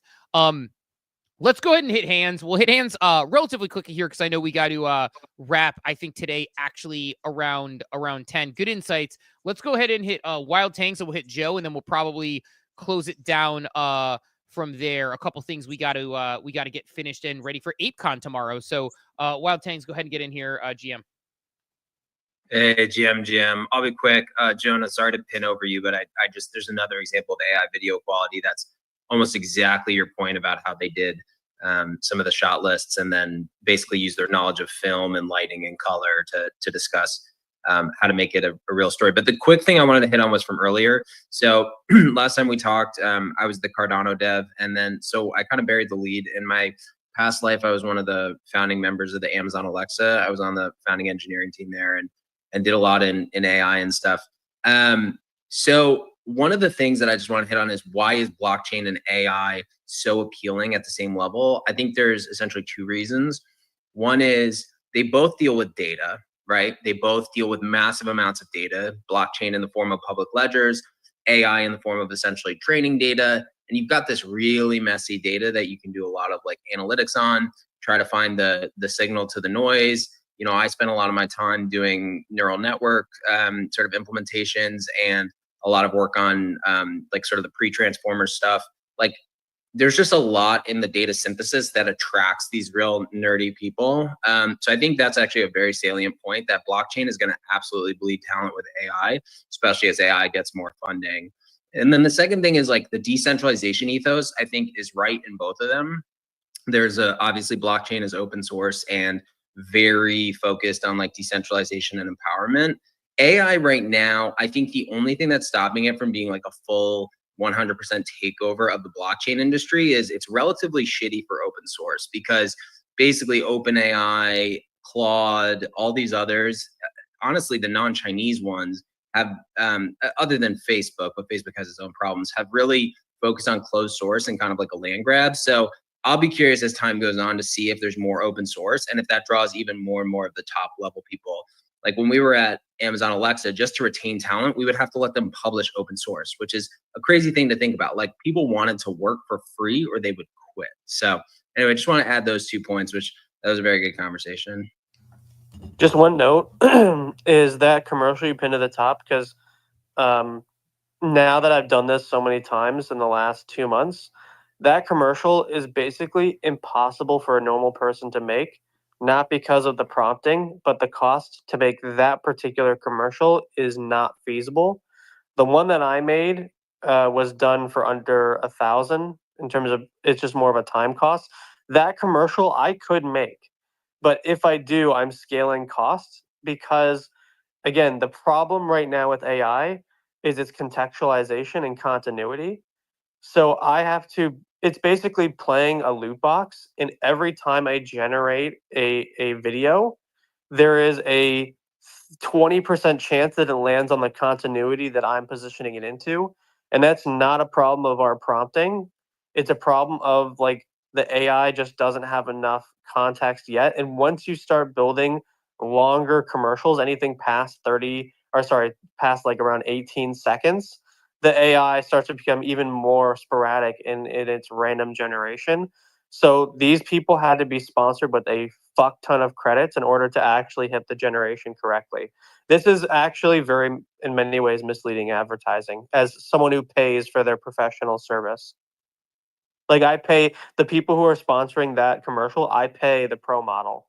So I know a lot about their tool now. Yeah, definitely. Let's hit it over to Joe, and then we will probably do a market update, and then skedaddle not too far after 10, because I know, again, busy days to get a couple things prepped. So Joe, go ahead and get in here. GM. I wanted to say that Jonah was saying about everybody who's the developer leaving Solidity. Most of those people were shit at what they were doing. Like, I think there's a misunderstanding about what it takes to actually make programs. And you have engineers, you have system architects, you have product managers, and then you have the people who type the code on the keyboard. And those are replaceable. But everybody above that isn't. And the ones who have left, they left because they weren't any good at what they were doing. You don't forget a coding language. You expand on it, and when the pool gets limited, your value goes up. Engineers here are expensive because they actually know what they're doing. Developers here are replaceable because most of them suck and don't know what they're doing, and they're all rejects from Web 2. So, good luck. Go play over on Golang with Cosmos or Rust or, whatever. So I would just say that the network effect of Ethereum isn't why it is what it is. Most people who use ETH don't know what it can actually do. They think of it as any other blockchain, and it's not. The language of Solidity isn't just a programming language, it's a network language. So if you only look at it from one angle, then you're missing the entire other side of the pie. I'm done talking. Yeah, I'm not a developer. This is from talking to other founders who told me their experience with those developers. So, well, I get it, but I'm just telling you right now, the reason most of the stuff here is shit is because they don't know how to hire anybody. So, well, they also just can't afford it because, like, no, they don't know how to hire anybody. I mean, I think they it's also an legitimately affording don't know cost. how to hire people. Jonah, look at the people who get hired here. But would you say that like Look at the a people who get real hired here. developer? No, I get the hiring part, but Stop if using the you're term developer. Developer is literally just a monkey that types buttons. You need a system architect. You need an engineer. Those are two different skill sets that developers don't have, right? I can go get a paralegal to read me a legal document, but they're not going to go into court and fight on a precedent. I yeah, need I'm an not engineer. arguing with the terminology. What I'm saying is to get a system architect and an engineer. Most people don't know how to hire them. I understand the hiring part, but the cost of them for a good one, like why wouldn't they work at Netflix or stay at Facebook or go work at OpenAI or something like that? Because there are reasons to come work here. And I don't think that you don't just walk up to, like, I've been in Web2. All right. There are reasons to work here versus there. I have 3 engineers. How was I able to hire them? Well, I don't know your finances, or maybe they're your But I'm friends just or they asking, have equity. I have 3 engineers, right? I haven't put out a VC flyer that says I just raised $250 million. Come and work with me, right? Because I know how to hire people.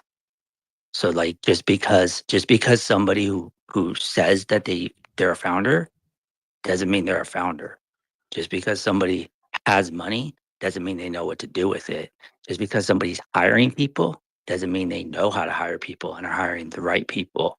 I think like doing and saying are 2 completely different things. I have 3 engineers.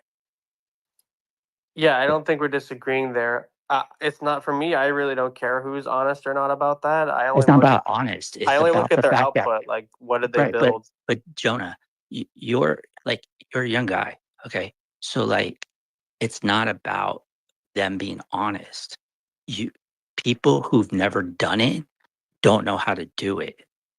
So simply pretending to do it doesn't mean you're actually doing it. I believe they believe that they think that they're doing it, right? But like, there's a reason why people who run tech companies and people who write poetry. And if you take a tech person and you give them a fucking pen and say, go write me a sonnet, and you take the sonnet writer and you say, go run a tech company, those 2 things probably don't work. But that's what we have here. But the real question is, could monkeys actually write Shakespeare if they had infinite time? I mean, Simpsons gave me some hope with that. So anyways, there's a lot of money here that gets spent on people who say they can do a thing, but they can't really do the thing. And if those people leave, we have a better ecosystem. And if that means that you have to pay a little bit more to hire somebody, that's probably good, because you should understand they stayed and they have a skill set.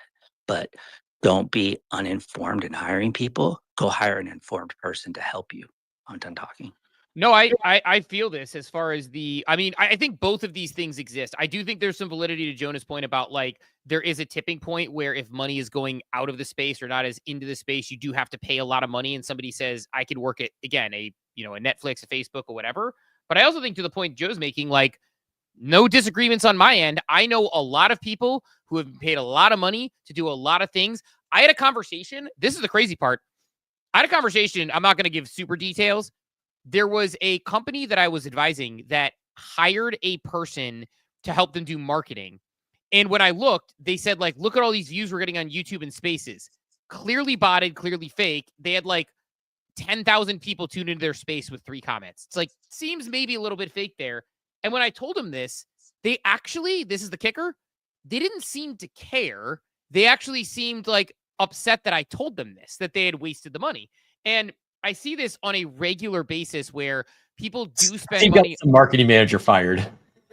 No. I mean, it was like, actually, maybe. But like, my point being, when I think about actually what ended up happening downstream, the marketing manager's bragging, look at all these views and impressions we got. And then they realized that they were all not real people. And it's like, and the thing is, like, they didn't want it. And I'm like, look, you're paying me to give you an honest opinion. That's what I do here. That is my honest opinion of what assertion of what happened, trying to do it in a nice way. But I think you run into this a lot where, like, there are people who are really talented in this space, and I love that. But there are people who are really good at saying they're talented. And like, look, I think that it's one thing to give somebody a shot and let them try something.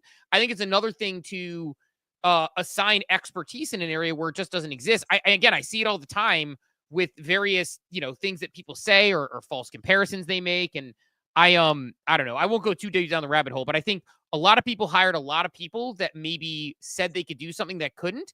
And I think that's okay. People are allowed to fail, but there needs to be a recognition of that, I think is a good point. Joe, could you get back here one more time real quick? And then we are, I think, daily market update. And I'm going to push more, to tomorrow before we do ApeCon. And then, but we'll do daily market update here in a second. But go ahead, Joe.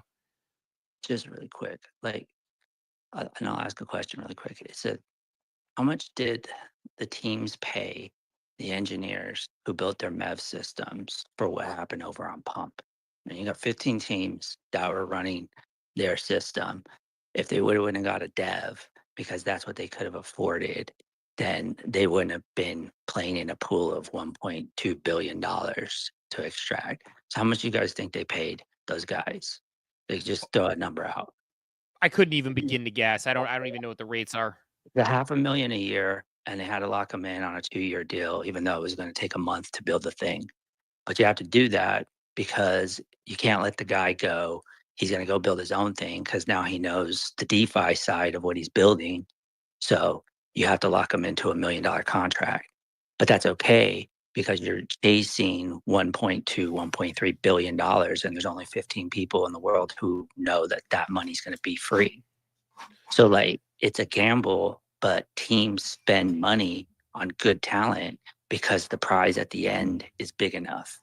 And we're past the NFT phase where we can just hire anybody in the Discord to go copy pasta the next contract and hope nobody notices. So I'm done talking. Yeah, I think fair points. And that's again, it's almost like you and Jonah's points kind of coalescing there, which is like, you pay the money that you can afford to make it happen, to make sure that you are able to get the best possible work. And yeah, there's a reason people pay a lot of money for good talent. That's why I put money into Robinhood shares.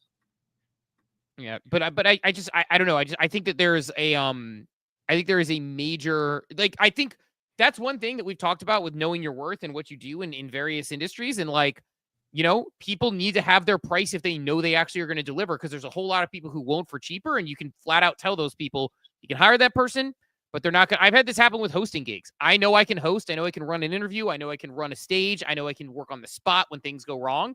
And there are people who say look, I want to get a host, but I don't want to pay your fee. It's okay, get someone else.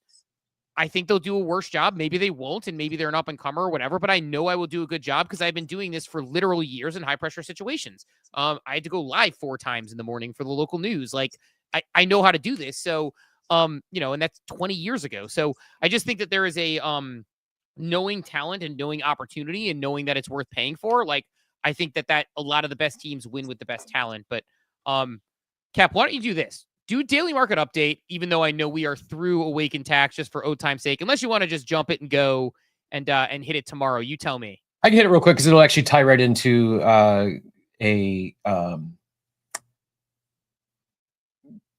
tying everything together. Some breaking news, closing comments. It all feeds in. So we can do a quick. I'll do a flyover of the markets and wrap us up. Let's do it. All right. We will do the. We'll hit our daily market update and we'll get ready to wrap here. It's market update time. Let's set the play. Powered by Awaken, the smart tax way. From crypto flips to DeFi stacks. They keep it clean. Got your back. Grab your coffee. Let's break it down. Daily update right now. I'm almost sad that we're wrapping up just because they have so many thoughts on even what Joe left us with there as far as the paying, getting what you pay for, the type of thing. But it's time for the daily market update powered by Awaken, the best way to handle your crypto taxes with integrations across top exchanges and blockchains, plus AI-powered transaction labeling. Awaken makes tax season easy. From NFTs to DeFi to meme coins, Awaken has you covered. Get $50 off with code COFFEE at awaken.tax. That's $50 off when you use code COFFEE at AWAKEN.tax. If you didn't pay your taxes, go sign up for Awaken and get better late than never. You don't want to end up with 6 years in jail like that CryptoPunk trader. Cap. Red day, bloody day in the markets. Bitcoin down 2%, ETH down 3.68%. That's 83,833 on Bitcoin, 1571 on ETH. XRP down 4%, Solana down 5% to 125. Doge down 3.85% to 15 cents. Cardano down 5% to 60 cents. Avalanche, everything's down. It's just a red day. You can see it down 5, down 3, down 3, down 4. Not a great day in crypto land. NFTs no better. Everything red with the exception of Hyperliquid Doge. Not familiar, but it's at 0.96 ETH with about 200 ETH of volume, 70 sales in the last 24. We also had this. There was another one. It's not on here now. I don't know what Seeing Signs is or Hyperliquid Doge. If anyone does know, we can dive into those a little bit tomorrow. But Apes down 2% to 14. Mutants down 1% to 2.44. Little Pudgies down 7% to 1.16.